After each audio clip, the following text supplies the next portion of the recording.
அனைவருக்கும் இனிய காலை செல்வ வணக்கம். இனிய காலை செல்வனுக்கு ஐயா. காலை வணக்கம் ஐயா. சார் அனைவருக்கும் இனிய காலை செல்வ வணக்கம். இன்னைக்கு ஒரு நாள் மட்டும் நான் வீடியோல வரல சார். வணக்கம், செல்வ வணக்கம். எனக்கு லாஸ்ட் 15 மினிட்ஸ் மட்டும் வீடியோல வர அந்த மாதிரி வேணும் சார். டிராவல் கடைசி 5:45. அன்பான உற்சாகமான மகிழ்ச்சியான காலை வணக்கம் சார். ஆக்சுவலி நாம் இன்னைக்கு ஒரு மீட்டிங்காக நான் வெளியே வந்திருக்கேன் சார். அனைவருக்கும் இனிய காலை வணக்கம். அனைவருக்கும் இனிய காலை செல்வ வணக்கம். நன்றி ஐயா.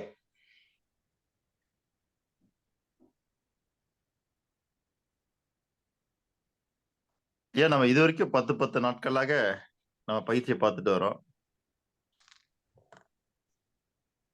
அந்த வரிசை யாராவது சொல்ல முடியுமா? முதல் 10 நாள் நம்ம என்ன பார்த்தோம், அடுத்த 10 நாள் என்ன பார்த்தோம், அடுத்த 10 நாள் என்ன பார்த்தோம்னு?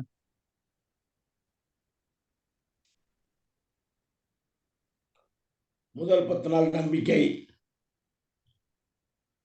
முதல் 10 நாள் அறிமுக வகுப்பு, முதல் 10 நாள் அறிமுக வகுப்பு.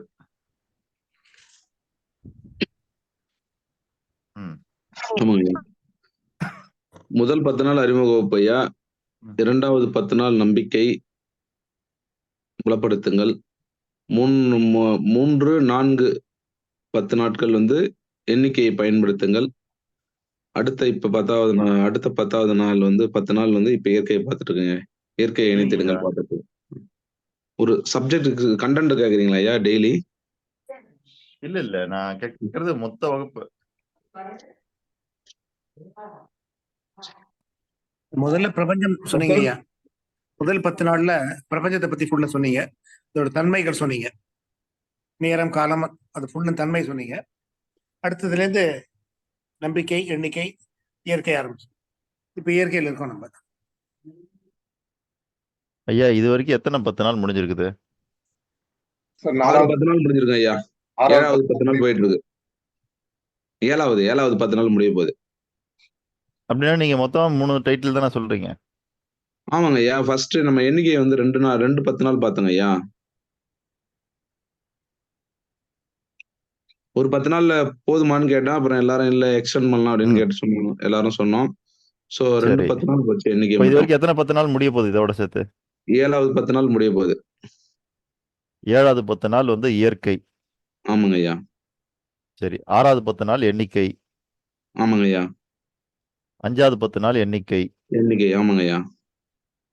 4வது 10 நாள் சார். இது 6வது 10 நாள் 60 நாள் தானே சார்? 57 சார். இன்னைக்கு 88 to 60. 6வது 10 நாள் தானே வருது. நான் சொல்றேன் சார் பின்னாடி 51 60. இப்ப இயற்கையை பத்தி பேசுறோம். 41 50, 41 எண்ணிக்கையை பத்தி பேசினோம். அடுத்தது 31 40 நம்பிக்கையை பேசினோம். 21 30 மொத்தமா இயற்கையை, அதாவது பிரபஞ்சம்னா என்ன, அந்த முதல் அறிமுக வகுப்பு. அப்புறம் 11 30 நாள் 2 10 நாள் நம்ம ஜென்ரலா பேசணும். கரெக்டா? எதுவும் தவறு இருந்தா சொல்லுங்க, தெரிஞ்சுக்கலாம். இல்ல யாராவது ஒருத்தரா சரியா எழுதிருக்கீங்களான்னு பாக்கலாம் தான். இருங்க ஐயா, நான் சொல்றேன் ஐயா. ஒரே நிமிஷம். நான் எழுதியிருக்கேன் கரெக்டா. இந்த மாதிரி இது பாருங்க ஐயா. இந்த மாதிரி போட்டிருக்கேன். ஒவ்வொரு இடத்துலயும் நான் இந்த மாதிரி க்ளோஸ் 3ன்னு போட்டிருக்கேன். 1 2 3ன்னு போட்டிருக்கேன் ஒவ்வொரு முறையும் ஆரம்பிக்கும் போது. சரி. இல்ல அதான் கேக்குறேன். முதல் 10 நாள் அறிமுக வகுப்பு, அது எல்லாருக்குமே தெளிவா தெரியுது. 2வது 10 நாள் மையம். இல்ல முதல்ல இப்ப நம்ம கிளாரிபிகேஷன் ஆக வேண்டிய விஷயம், இது எத்தனாவது 10 நாள்? 7வது 10 நாள் தான் சார் நானும் போட்டிருக்கேன். ஆமா ஐயா. 7வது 10 நாள் தான் நான் எழுதியிருக்கேன். நான் கிளீனா அப்ப எப்படி எழுதியிருக்கேன். ரிச் நாராயண ஐயாவுக்கு மட்டும் 6வது 10 நாள் வருது? அந்த அறிமுகத்தை அவர் அப்பயே சொன்னாரு, விட்டுடுவோம்னு சொல்லித்தாரு. ஆரம்பத்திலேயே சொன்னாரு அறிமுகம். இல்ல அத விட்டுட்டாலே உங்களுக்கு 7 வருதா? இல்ல அது சேர்த்துதான் 7 நான் போட்டுக்கிட்டு 7. ஆமா. உங்களுக்கு சார் நாராயண் சார், உங்களுக்கு அது சேர்த்து 7ஆ? அது சேர்க்காம 7? அது சேர்த்துதான் சரி 7. அது சேர்த்து 7. நீங்க நாராயண் சார் 68 உங்களுக்கு? நீங்க 68 இல்லையா முதல் நாள்லயே கணக்கு எடுத்தா. ஆமா ஆமா. நாராயண் சார் உங்களுக்கு அறிமுகத்தோட சேர்த்தா எவ்வளவு வருது?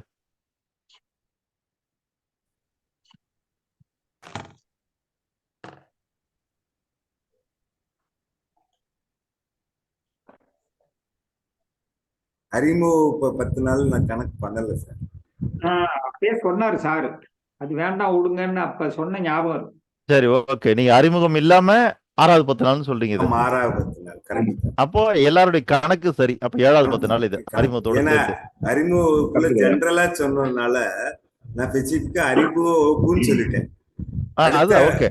11ஆம் நாள்ல இருந்த கணக்கு நான் வந்து இதை ஒரு நாளா எடுத்துட்டேன். 10 நாள் அதை மிஸ் பண்ணது. இல்ல அதாங்க அப்ப அறிமுகத்தோட சேர்த்து இது 7வது 10 நாள். ஆமா 7வது. அப்ப கணக்கு இது சரியா போச்சு. ஆனா முதல் 10 நாளுக்கு பேர் என்னன்னா அறிமுக வகுப்பு. அறிமுக வகுப்பு. அதுக்கு ஒரு டைட்டில் இருக்குது, முடிஞ்சது. ஆமாங்க ஐயா. 2வது 10 நாள் என்ன டைட்டில்? அதுல வந்து மனசை பத்தி பாத்துருக்குங்க ஐயா. ஹெட்டிங்கே வந்து என்ன கொடுத்தோம்னா மைய மனத்தின் நிகழ்வுகள் அப்படின்னு பாத்துருக்கோம். அப்புறம் அந்த ஃபர்ஸ்ட் 10 நாள் மனதை பத்தியே தான் சார். மனிதன் வகைகள்னு பாத்துருக்கோம் 2வது நாள். 3வது வந்து மனதை இயக்கும் கருவிகள்னு பாத்துருக்கோம். அந்த 2வது 10 நாள்ல நான் சொல்றதுங்க ஐயா. 4வது நாள் வந்து மனம் என்றால் என்ன பாத்துருக்கோம். 5வது நாள் மனதின் தன்மைகள் பாத்துருக்கோம். உணர்வு மனம், அறிவு மனம். சரி ஓகே.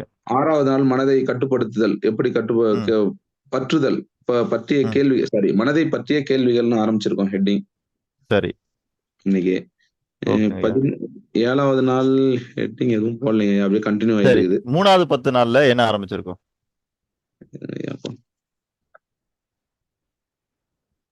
3வது 10 நாள் வந்து தனி மண்ணி இருங்க ஐயா, கர்மா எப்படி வேலை செய்யும்னு ஆரம்பிச்சிருக்கோம், பேசியிருக்கோம், ஸ்டார்ட் பண்ணது. சரி. எண்ணம் போல் வாழ்க்கை இந்த மாதிரி எல்லாம் பேசியிருக்கோம். அடுத்து வந்து மறுநாள் இருங்க ஐயா, என் விருப்பம் என்ன, மூல பயன், அவா பயன், உங்கள் வாழ்க்கை முழுவதும் செய்யக்கூடிய இறுதி முடிவு, ஆசை, அந்த மாதிரி பாத்துருக்கோங்க ஐயா. அடுத்தது 3வது நாள் வந்து என் விருப்பம் என்ன பாத்துருக்கோம். 4வது நாள் வந்து உங்கள் வாழ்நாள் ஆசை பற்றிய உரையாடல் அப்படின்னு ஒண்ணு பாத்துருக்கோம்.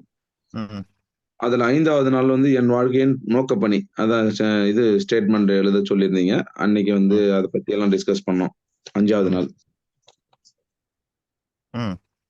அடுத்ததுங்க ஐயா சொல்றேன் ஒரு நிமிஷம். 6வது நாள் வந்து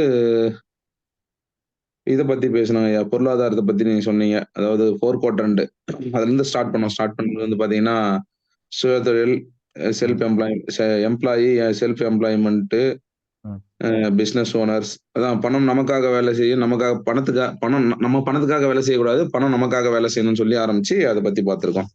அன்னைக்கு அதை பத்தி போயிருக்கு. அடுத்தது 7வது நாள் வந்து காலம், நேரம், அளவு, இவைகளையும் 3ஐயும் சேர்த்து இணைத்தால் இலக்கு அப்படின்னு பார்த்திருக்கோம் 7வது நாள். 8வது நாள் வந்து குடும்பம் என்றால் என்ன, 4 வகைகள், சுயம், குடும்பம், தொழில், சமுதாயம், அந்த மாதிரி 4 கூறுகள் அதை பார்த்துருக்குங்க ஐயா. 1 சுயம், 2 குடும்பம், 3 தொழில், 4 சமுதாயம், அதை பத்தி பார்த்திருக்கோம். 9வது நாள் வந்து நம்பிக்கை தாங்க ஐயா போயிருக்கு. அன்னைக்கும் வந்து நேரம் பிளஸ் உழைப்பு ஈக்குவல் டு பணம், அந்த மாதிரி பார்த்திருக்கோம் 9வது நாள்ல. 10வது நாள் 2 போயிருக்கு. வரும் ஆண்டில் செல்வந்தர் அனைவருக்கும் ஒழுங்கு மற்றும் ஒழுக்கம் என்னென்ன வேணும், அந்த மாதிரி எல்லாம் பார்த்துருங்க, அது சம்பந்தப்பட்டு பார்த்திருக்கோம்.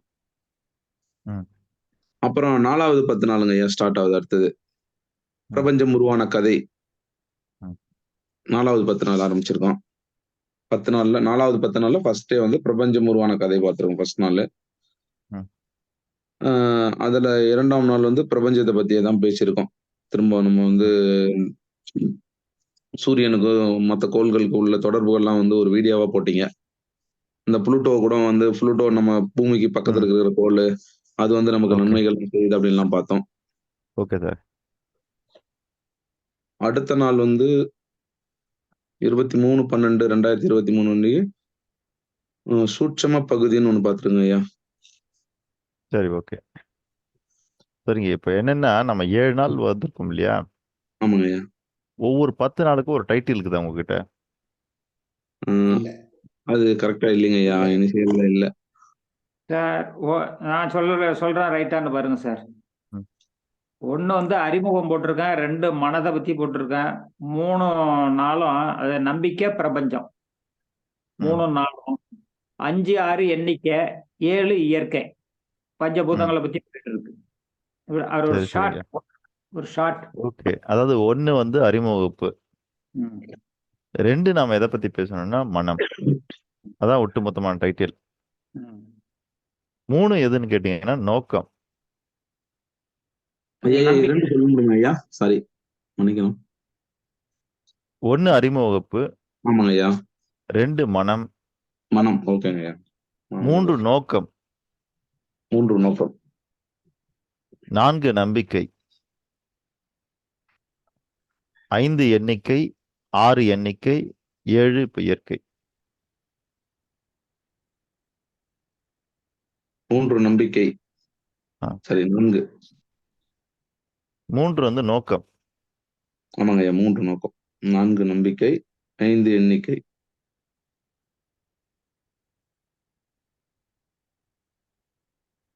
நான் அதை 3 நம்பிக்கைய அதை 4 பிரபஞ்சம்னு மாத்தி போட்டுட்டேன். அறிமுகம், மனம், நோக்கம், நம்பிக்கை, எண்ணிக்கை, இயற்கை. 1 இயற்கை. அறிமுகம். 1 அறிமுகம். ஓகேங்க ஐயா.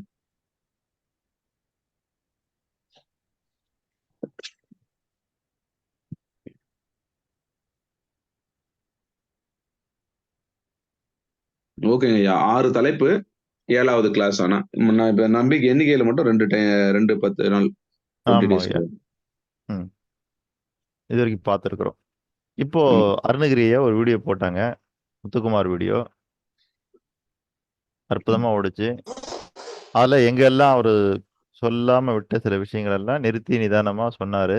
அல்லது சொன்ன விஷயங்களுடைய இன்னும் கொஞ்சம் விரிவாக்கத்தெல்லாம் குடுத்தாரு. அந்த இடத்துல அந்த பஞ்சபூதங்கள்னு வரும்பொழுது நிறுத்தி, பௌத்தத்துல எத்தனை பூதம் இருக்குன்னு சொன்னாரு. சொன்னீங்களா ஐயா? சொன்னாங்க. பௌத்தத்துல ஆ. எத்தனை பூதம் இல்ல?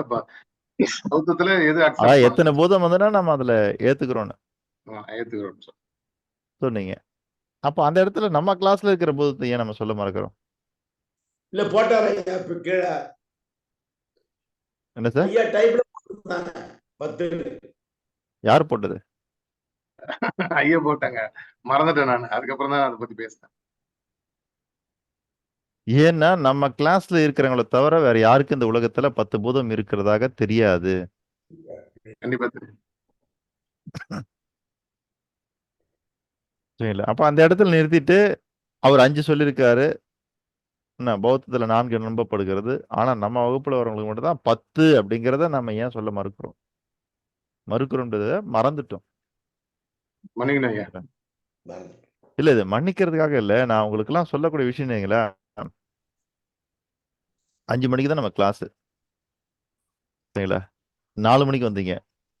அருணகிரி ஐயா சில நேரத்துல 3:30 மணிக்கெல்லாம் அடிச்சிருவாரு. சில இல்ல நேரத்துல நான் 3:15 அடிப்பாரு. 3 மணில இருந்து பண்ணிட்டு தான் இருக்கேன் சார். பார்த்துட்டு தான் இருக்கேன். அதான்.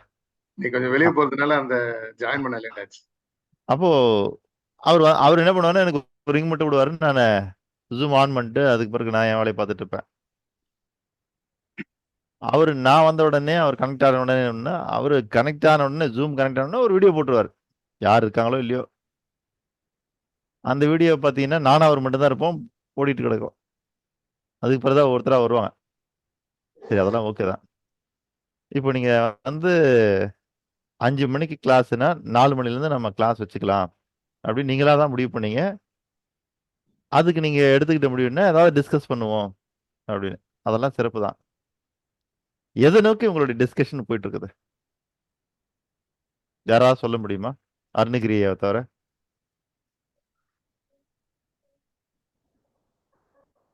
நான் நினைக்கிறது ஏதோ ஒரு நல்லது ஓடிக்கிட்டு இருக்கு, காதுல நல்லதை கேட்டுக்கிட்டே வேலை பார்க்குறோன்னு செஞ்சேன்.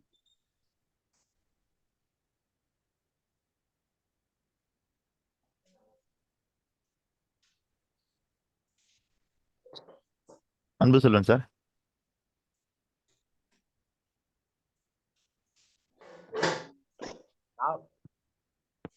ஐயா, நான் பெரும்பாலும் 5 நிமிடங்கள் முன்னாடி தான் ஐயா ஜாயின் பண்ணியிருக்கேன். இதுவரையிலும் 4 மணிக்கோ 4:30 ஜாயின் பண்ணது. ஜாயின் பண்ணல. அதனால அதை பற்றி கருத்து. ஆமா. இனிமேல் உங்களுடைய அந்த டிஸ்கஷன்றது எப்படி விரியணும் அப்படின்னு பார்த்தீங்கன்னா, நீங்க எல்லாரும் ஒண்ணு கூடும்போது தேவை இருந்தால் மட்டுமே வீடியோ போட்டுக்கங்க. இல்லைன்னா ஒரு குரூப்ல அனுப்புற மாதிரி குரூப்ல கூட போட்டோம். ஏன்னா நீங்க வீடியோ தனியா கூட உட்காந்து பார்த்துக்கலாம். நீங்க எல்லாரும் ஒண்ணு சேர்றது கஷ்டம். அந்த நேரத்தில் நீங்கள் கருத்துரையாடல் நடத்துங்கள், கலந்துரையாடல் நடத்துங்கள். எதை பற்றியதாக இருக்க வேண்டும்னா, நீங்க எவ்வளவோ உங்க வாழ்க்கையில, உங்களுடைய படிப்புல, உங்களுடைய கல்வியில இருந்து நீங்க கத்துக்கிட்டு இருக்கிறீங்க. அதெல்லாம் தாண்டி நான் இந்த கிளாஸ்க்குள்ள நுழைஞ்சேன் இல்லையா? இந்த கிளாஸ்க்குள்ள நுழைஞ்சதை உடனே இங்க சில விஷயங்கள்லாம் புதுசா தெரியுது எனக்கு. நான் புதுசா கேள்விப்படுறேன், புதுசா கத்துக்கிறேன், நான் இப்பதான் புதுசா பார்க்கிறேன் அப்படின்னு ஏதாவது இருக்குதா உங்களுக்கு? நிறைய இருக்கு ஐயா. நிறைய இருக்குது இல்லையா? என்னங்கய்யா அன்பு சொல்லணும், என்ன சொல்றீங்க? நிறைய விஷயங்கள் இருக்கு ஐயா. அதே மாதிரி தெரிந்த விஷயம் புதிய பரிமாணம். இல்ல நான் கேட்கறது இங்க நிறைய விஷயம் இருக்கா இல்லையான்னு கேட்கல. இது வரைக்கும் நீங்கள் கற்றுக்கொள்ளாத, பார்க்காத, கேட்காத புதிய விஷயம் ஏதாவது இருக்கான்னு பாருங்க. அந்த புதிய விஷயம் தான் நிறைய இருக்குன்னு சொல்லுவாங்க. பெரும் பகுதி புதிய விஷயம் தான் சார். பெரும் பகுதி அப்போ அதுல ஒவ்வொரு புதிய விஷயமா எடுத்து நீங்க டிஸ்கஸ் பண்ணீங்கன்னா தான் உங்க மனசுல போய் உட்காரும்.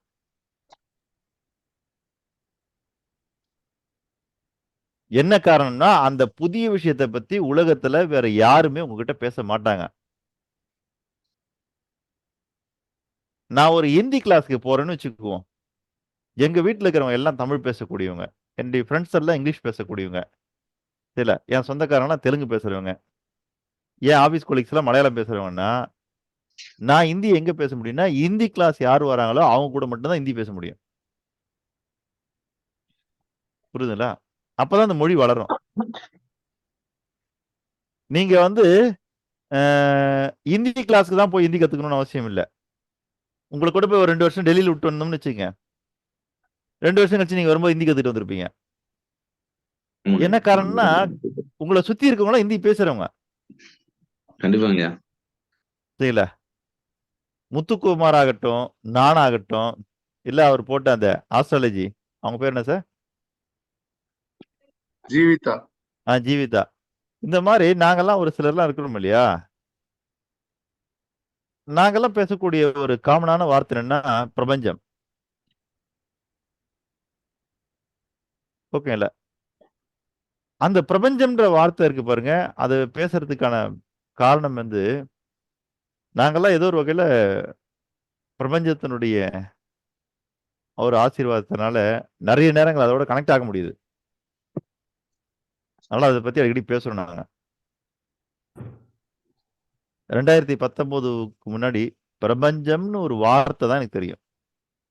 அது எங்க இருக்குது, என்ன ஏது எதுவுமே தெரியாது. அப்படி ஒரு வார்த்தை இருக்குது, பிரபஞ்சம்னு ஒரு வார்த்தை இருக்குது, அவ்வளவுதான். ஆனா இப்ப பார்க்கும்போது தான் தெரியுது இவ்வளவு பிரம்மாண்டங்கள். அப்போ உலகத்துல இருக்கிறவங்க எல்லாரும் வந்து பஞ்சபூத சக்தியை பேசுவாங்க. ஐயா சொன்னது போல பௌத்தத்துல 4 பூதங்கள் ஏற்றுக்கொள்ளப்பட்டு விட்டது. ஏன்னா நிரூபணம் இருக்கிறதுனால். சரிங்களா?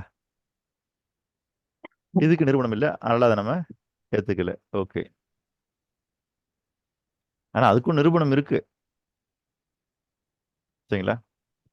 சரி, இப்ப இதை தாண்டி இது 5 இல்ல, 4 இல்ல, 10ன்னு பேசக்கூடிய ஒரே இடம் நம்ம வகுப்பு மட்டும்தான். அப்போ நீங்க எதை நோக்கி விரிவடையும்னா, எது உங்களுக்கு இங்க எல்லாம் புதுசா இருக்குதோ அந்த புதுசை எடுத்து வச்சுக்கிட்டு ஒவ்வொரு நாள் ஒவ்வொரு விஷயமா நீங்க ஆழமா உள்ள போக அது உங்களுடைய மைய மனசுல போய் பதிஞ்சிரும்.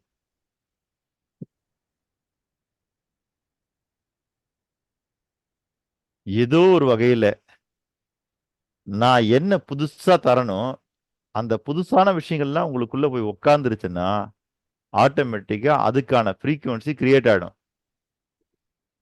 அதுக்கான ஃப்ரீக்வன்சி கிரியேட் ஆக நீங்க அதுக்கான வைப்ரேஷன் நிலைக்கு மாற ஆரம்பிச்சிருவீங்க. மாறும்பொழுது அந்த ஃப்ரீக்வன்சி கிரியேட் ஆகும்போது அந்த ஃப்ரீக்வன்சியில் இருக்கிறவங்களாம் நீங்க ஈர்க்க ஆரம்பிச்சிருவீங்க. ஆட்டோமேட்டிக்கா நீங்க அடுத்த நிலையை போகுவீங்க. இந்த நைட்டே சில பருப்புகள்லாம் ஊற போடுவாங்க நம்ம வீட்டுல. போடும்போது பார்த்தீங்கன்னா, அது என்ன சொல்லுதுன்னா, சிலதெல்லாம் எப்படின்னு கேட்டீங்கன்னா, தண்ணியில போடும்போது மிதந்துகிட்டே இருக்கும். மறுநாள் பார்த்தீங்கன்னா, ஊறின பிறகு வெயிட் ஆகி கீழே போயிடும். சிலதெல்லாம் போடும்போது வெயிட் ஆகி கீழே இருக்கும். ஊறின பிறகு மேலே வரும். 2 டைப் இருக்கும் ஊறுறதுல. ஓகேங்களா? அந்த மாதிரி தான் நம்ம மாறணும். ஒண்ணு போட்ட உடனே உள்ள போற ஆளா இருந்தா, ஊறின பிறகு மேலே வரணும். இல்ல போட்ட உடனே மிதந்துட்டே இருக்கிற ஆளா இருந்தா, ஊறின பிறகு உள்ள போகணும். ஏதோ ஒரு மாற்றம் நம்மகிட்ட நிகழணும். சொல்லுங்க அருணகிரி சார். இப்போ நீங்க எல்லாமே 11 பேர் இருக்காங்க. நம்பர் கொடுத்துட்டோம்னா 1 2 3 4 இந்த 10 நாள் கிளாஸ் முடிஞ்ச உடனே அதுக்கப்புறம் ஒவ்வொருத்தரும் ஒவ்வொரு நாள் எடுக்கிறதுக்கு ஈஸியா இருக்கும். அதாவது இப்போ 1 2 3 அந்த மாதிரி சொல்லிட்டோம்னா, இப்போ நாளைக்கு வராங்கன்னா அவங்க அந்த டேட்ல என்ன நீங்க நடத்துனீங்களோ அந்த பாடத்தை எடுப்பாங்க. அடுத்த நாள் 2வது நம்பர் எடுப்பாங்க. அடுத்த நாள் 3வது. பை சான்ஸ் அவர் எடுக்கலன்னா டிஃபால்ட்டா வந்து 3 வருவாரு, 4 வருவாரு, அந்த மாதிரி. இல்லைங்க, நான் நம்பர் தரணும்ன்றீங்களா நானு? இல்ல அதான் நம்பர் நாங்க எங்களுக்குள்ள இது பண்ணிட்டா, இப்ப நாங்க கனெக்ட் ஆகிற இடம் இந்த உங்க கிளாஸ் இல்லாத இப்ப ஜூம்ல தான் கனெக்ட் ஆகிறோம். 5 மணிக்கு கனெக்ட் ஆயிரும். அப்ப வந்து 1ஆம் நம்பர் வந்து ஃபர்ஸ்ட் உங்க நாள்ல இருந்து உங்க சாப்டர் ஸ்டார்ட் பண்ணுவாரு. அடுத்த நாள் தலைப்பு 2ஆம் நம்பர் பேசுவாரு. 3ஆம் நாள் 3வது பேசுவாரு. அந்த மாதிரி. இல்ல அதான் நீங்களே அதை டிசைன் பண்ணிக்கங்க. சரிங்க, ஓகே. அப்போ நம்ம வகுப்புல எதெல்லாம் நம்ம புதுசா தரமோ அந்த புது விஷயங்கள் உங்களுக்கு கூகுள்லயோ யூடியூப்லயோ கிடைக்காது. அப்ப அதை நீங்க பேசினா மட்டும்தான் உண்டு. அதுக்காக தான் நான் சொல்றேன் நான். நம்பிக்கை, நீங்க எவ்வளவு வீடியோ தேடினாலும் யூடியூப்ல நம்பிக்கையை பத்தி வீடியோ தேடினாலும் நம்ம கிளாஸ்ல கொடுத்த அதுக்கான எக்ஸாக்ட் வீடியோ இருக்குதான்னா இல்ல. அது ரிலேட்டடான வீடியோ இருக்குது. சரிங்களா? அப்போ நாம என்ன பண்ணணும்னா, நம்ம கிளாஸ்ல கொடுக்குற விஷயத்த நீங்க டிஸ்கஸ் பண்ணதான் உங்களுக்கு அதுல தெளிவு பிறக்கும். சரிங்களா? அப்ப தெளிவு பிறக்கத்தான் என்ன ஆகும்னா, அது உங்களுக்கு இன்னும் நல்லா புரியும். இல்ல நல்லா புரியறதுனால தெளிவு பிறக்கும். 2த்துல ஏதோ ஒண்ணு மாத்தி மாத்தி நடந்துட்டே இருக்கும். அப்போ உங்களுக்கு புரிந்து தெளிந்து அல்லது தெளிந்து புரிந்து இந்த விஷயங்கள் மாத்தி மாத்தி நடக்கும்போது என்ன ஆகும்னு கேட்டீங்கன்னா, அது அப்படியே உங்களுக்கு உணர்வா போய் உள்ள உட்காந்துரும். நீங்க எப்ப தூக்கத்துல தட்டி கேட்டாலும் சொல்லுவீங்க. ஏழுமலையா, செல்வந்தராவதற்கான தாரக மந்திரம் என்ன?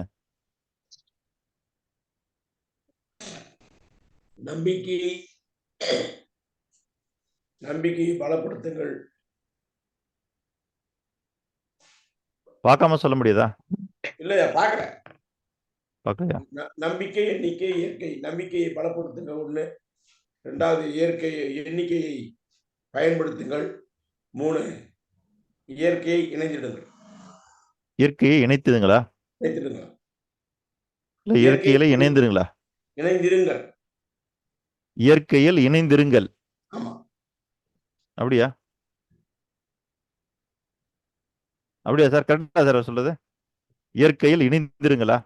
இயற்கையை இணைத்திடுங்கள். இணைத்திடுங்கள். நம்பிக்கை, எண்ணிக்கை, இயற்கை.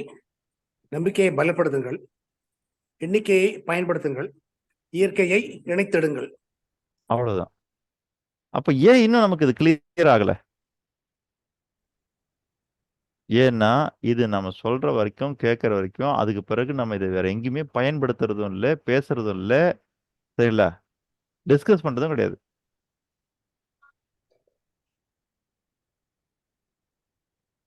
அப்போ இது தாரக மந்திரம், இது புது விஷயம் உங்களுக்கு அப்படின்னா இதை நீங்க இங்க எல்லாம் ஒண்ணு சேரும்போது தான் இதை சொல்லி சொல்லி பார்க்கணும். உங்க மனசு உங்க வாழ்க்கையை எப்படி, அதாவது உங்களுக்கு இப்ப நடக்கிற இந்த வாழ்க்கை இருக்கு இல்லையா, இந்த வாழ்க்கை அதை எப்படி டெவலப் பண்ணுது அப்படின்னு பாத்தீங்கன்னா, உங்களுக்குள்ள இருக்கிற நம்பிக்கை ஏதோ ஒரு வகையில எண்ணங்களாக மாறுகிறது. அந்த எண்ணங்கள் தொடர்ந்து இருக்கும்போது சிந்தனைகளாக மாறுகிறது. அந்த சிந்தனை தான் உங்ககிட்ட வந்தோன்னா ஒரு கருத்தா மாறுது. அந்த கருத்து தான் ஒரு எழுத்தா மாறுது. அந்த எழுத்து தான் சொல்லா மாறுது. அந்த சொல் தான் செயலா மாறுது. இப்படிதான் அப்படி மாறிக்கிட்டே வருது அது. புரியுதுங்களா? உங்க நம்பிக்கை என்னவா மாறுது? எண்ணங்களா மாறுது. எண்ணங்கள் சிந்தனைகளாக மாறுகிறது. சிந்தனைகள் கருத்தாக மாறுது. கருத்து எழுத்தா மாறுது. எழுத்து சொல்லா மாறுது. சொல் உங்களுடைய நடைமுறை வாழ்க்கையான செயல்களை கொண்டு வருகிறது. அதுக்கு பிறகு அதான் உங்க வாழ்க்கை. அப்போ எதை நீங்க பேசிக்கிட்டு இருக்கிறீங்களோ அது சும்மா நீங்க பேசல. நீங்க பேசுற பேச்சுகள்னால் உங்களுடைய வாழ்க்கையை நீங்கள் வடிவமைத்துக் கொண்டிருக்கிறீர்கள். நீங்கள் எழுதக்கூடிய எழுத்துக்களினால் உங்களுடைய வாழ்க்கை வடிவமைத்துக் இருக்கிறீங்க நீங்க. சும்மா நீங்க எழுதல, சும்மா நீங்க பேசல. அப்படி எதையாவது நீங்க சும்மா பேசுனீங்கன்னா அந்த சும்மா பேசின வார்த்தையும் சேர்த்து தான் உங்களுடைய வாழ்க்கையை நீங்கள் டிசைன் பண்றீங்க. இந்த வீடு கட்டும்போது நீங்க பார்த்திருப்பீங்க. சரில, ஆத்து மணலை கொண்டாந்து கொட்டுவாங்க. அப்படியே எடுத்து கலவைக்கு பயன்படுத்துவாங்கன்னா பயன்படுத்த மாட்டாங்க, அதை சலிப்பாங்க. சரிங்களா? அந்த மாதிரி நீங்க நம்ம கிளாஸுக்கு வர வர நீங்க சலிக்க வேண்டிய விஷயம் என்னன்னா, இதுவரைக்கும் உங்ககிட்ட இருந்த தேவையில்லாத எழுத்து, சொல்லு, எண்ணம், சிந்தனை எல்லாம் அப்படி சலிச்சு தேவையில்லாத தூக்கி ஓரம் போட்டு, எது தேவையோ தேவையானதை மட்டும் நீங்க எடுத்துக்கணும். ஐயா, முறத்துக்கும் சல்லடைக்கும் என்னங்க ஐயா வித்தியாசம்?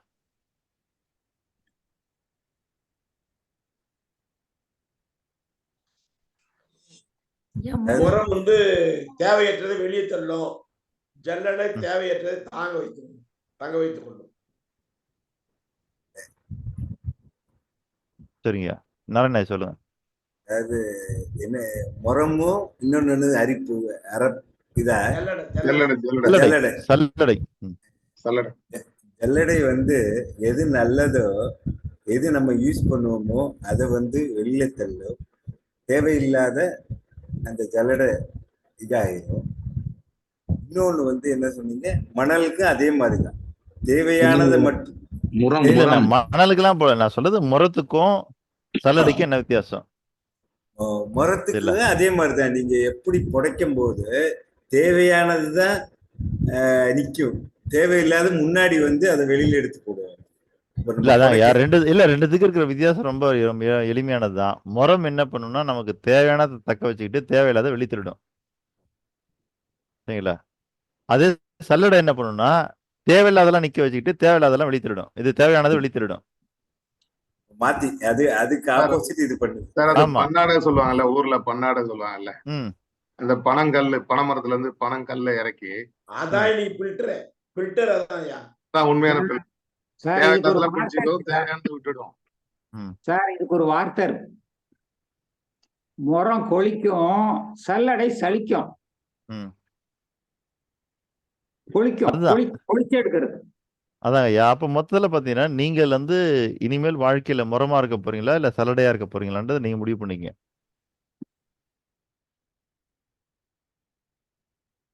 சரிங்களா? அதெல்லாம் நீங்க டிஸ்கஸ் பண்றதுல இருந்து தெரிஞ்சிடும் நீங்க எதை நோக்கி போயிட்டு இருக்கிறீங்கன்னு. அதனால இங்க சொல்லக்கூடிய அந்த புது வார்த்தை இருக்கு பாருங்க, அந்த வார்த்தையை நீங்க அடிக்கடி பயன்படுத்தணும். நீங்க எல்லாரும் சேர்ந்து கருத்துரையாடல் பண்ணணும். அப்பதான் என்ன ஆகுன்னா அந்த வார்த்தைக்கான வைப்ரேஷன் உங்ககிட்ட வேலை செய்ய ஆரம்பிச்சிடும். தசாபோதங்கள் உலகத்துல வேற எந்த புத்தகத்திலையும் வேற எந்த இடத்துலையும் இல்லாத ஒரு வார்த்தை. அது நம்ம வகுப்புல மட்டும் தான் நம்ம கொடுத்துருக்குறோம். அப்ப அந்த தசாபோதங்கள்னா எதுன்னு உங்களுக்கு நல்லா தெரியும். இது வெளியில இருக்க யாருக்கும் தெரியாது. இது வரைக்கும் நீங்க எல்லாம் டிஸ்கஸ் பண்ணக்கூடிய விஷயங்களை நான் கவனிச்ச வரைக்கும் இதுல நாம எதை நம்ம இங்க புதுசா கொடுத்தோமோ, உங்களுக்குள்ள எது புதுசா போச்சோ அதை பத்தி என்னைக்குமே ஒரு நாள் கூட யாரும் பேச மாட்டேங்கிறீங்க. புரியுதுங்களா ஐயா? அது மீண்டும் மீண்டும் மறந்துதான் போகும். அப்புறம் நான் பேசும்போதெல்லாம் நீங்க நோட்டை புரட்டணும். உங்ககிட்ட பேசும்போது நான் எதையாவது புரட்டுறேனா? இல்ல. அப்போ உங்களுக்கு எனக்கு இருக்கிற வித்தியாசம் ஒண்ணும் இல்ல. நான் வந்து சொல்லக்கூடிய உங்ககிட்ட சொன்ன புது விஷயத்த அடிக்கடி பயன்படுத்துறேன் அவ்வளவுதான். நீங்களும் பயன்படுத்துனீங்கன்னா தான் அது உங்க மனசுல நிக்கும். வேற ஒண்ணும் இல்ல. மனம் அப்படிப்பட்டது. நம்முடைய இயற்கையினுடைய இயல்புத்தன்மை என்னன்னு கேட்டீங்கன்னா, எதை நீங்கள் அடிக்கடி பயன்படுத்துகிறீர்களோ சரிங்களா? அது உங்ககிட்ட இருக்கும். நீங்க பயன்படுத்தல அப்படின்னா, அது காலத்தால் என்ன ஆகும்? மறைந்து போகும், அழிந்து போகும். காலத்துக்கு அப்படி ஒரு வல்லமை உண்டு. சரிங்களா? நீங்க படிச்ச எல்லாமே இப்ப ஞாபகத்துல வச்சிருக்கீங்களா? ஸ்கூல் லைஃப்ல படிச்ச எல்லாமே ஞாபகம் வச்சிருக்கலாம்? இல்ல. எதையெல்லாம் நீங்கள் பயன்படுத்தி வருகிறீர்களோ அதான் ஞாபகத்துல இருக்கும். அதே மாரி தான் இந்த வகுப்புல நீங்க எத்தன நோட்டு போட்டு எழுதினாலும், ஒவ்வொருத்தரையும் நீங்க அத புரட்டி, புரட்டி வாழ்க்கைய நடத்த முடியுமான்னா முடியாது. அப்போ அதுல இருக்கிற அந்த கீவேர்டு, ஸ்விட்ச் வேர்ட்ஸ் சரிங்களா? அதெல்லாம் உங்க மனசுக்குள்ள ரன்னிங்ல இருக்கணும். ஏன்னா ஜோசப் மர்ஃபி சொன்ன மிகப்பெரிய விஷயம். இப்ப நம்ம சார் கூட சொன்னாரு. 400 வருஷத்துக்கு முன்னாடி இந்த தொழில்நுட்பங்கள்லாம் இல்ல. எப்படி குணப்படுத்துனாங்க? நம்பிக்கை. நம்பிக்கைங்கிற ஒரே ஒரு விஷயத்த வச்சுக்கிட்டு அன்னைக்கு எல்லா வேலையும் பண்ணாங்க.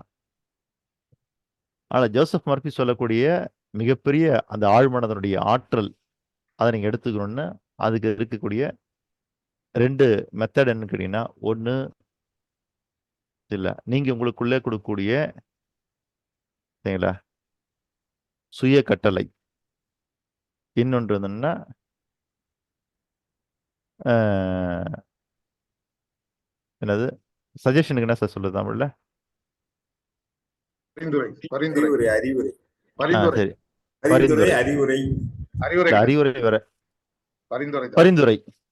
அப்போ சுய கட்டளையும், சுய பரிந்துரையும் தான் உங்களுடைய ஆழ் மனசுக்குள்ள போய் வேலை செய்யும். பெரிய அளவுக்கு. நான் இப்ப வந்து வேலுமதன் சார் வராரு. சார் உட்காருங்க சார் அப்படின்னு நான் சொல்றேன். நான் சொன்னதுனால அவர் உட்கார மாட்டாரு. அவருடைய மனம் சொல்லணும் உட்காருன்னு. அப்போ எத நம்ம வெளியில இருந்து சொன்னாலும் கூட, நீங்க உங்களுக்குள்ள இருந்து கமாண்ட் குடுத்தா தான் அந்த செயல் உங்க உடம்புல நடைபெறும். இல்ல நடைபெறாது. அப்ப அதுக்கு என்ன பேருன்னா, சுய கட்டளை, சுய பரிந்துரை. உங்க லைஃப் ஃபுல்லா நீங்க என்ன சுய கட்டளை குடுக்குறீங்களோ, சுய பரிந்துரை பண்றீங்களோ, அதத்தான் எடுத்துட்டு உங்களுடைய மைய மனம் வேலை செஞ்சுட்டு இருக்குது. அதனால நீங்க எல்லாம் எத பத்தி டிஸ்கஸ் பண்ணணும்னு கேட்டீங்கன்னா, இங்க எது புதுசா இருக்குதோ, அந்த புது விஷயங்கள டிஸ்கஸ் பண்ண தான் எல்லாருடைய மனசுலயும் திரும்ப உட்காரும். ரொம்ப ரொம்ப எளிமையான 3 வரி தான். நம்பிக்கையை பலப்படுத்துங்கள். அது கிளியரா இருக்குது நம்மகிட்ட. எண்ணிக்கையை பயன்படுத்துங்கள். அது கூட கிளியரா இருக்குது. ஆனா இந்த இயற்கையை இணைத்திடுங்கள்னு சொல்ல வரும்போது தான், அத எல்லாத்துக்கும் ஒரு தடுமாற்றம் வருது. இயற்கையை இணைக்கணுமா? இல்லை இயற்கையோட இணையணுமா? அதனால நம்மள பொறுத்தவரைக்கும் என்னன்னா, அதுதான் சொல்ல நமக்குள்ள இருக்கிற அந்த ஆட்டோமேட்டிக்கான ஒரு விஷயம் எப்படி பார்க்கன்னா, நம்பிக்கை. நம்பிக்கைங்கிறது நமக்கு உள்ள இருக்குது. அப்படின்னா அதுக்கு கம்பேரிசன் எப்படி பண்ணுதுன்னா, நான் பெருசு, நம்பிக்கை சின்னது. அதனால நம்பிக்கையை பலப்படுத்துறோம். கிளியர் ஆயிடுது. அடுத்தது பார்க்கறது எண்ணிக்கை. அதுவும் எனக்குள்ள தான இருக்குது. நான் பெருசு, அது சின்னது. அப்போ அத பயன்படுத்துங்கள். அது கிளியர் ஆயிடுது. அடுத்தது இயற்கையை இணைத்திடுங்கள்னும் பொழுது, மனசு டிஃபால்ட்டா பார்க்கறது, நான் சின்னது, இயற்கை பெருசு. அதனால அத கொண்டாந்து எப்படி இணைக்க முடியும்? நான் தானே போய் இணைய முடியும்.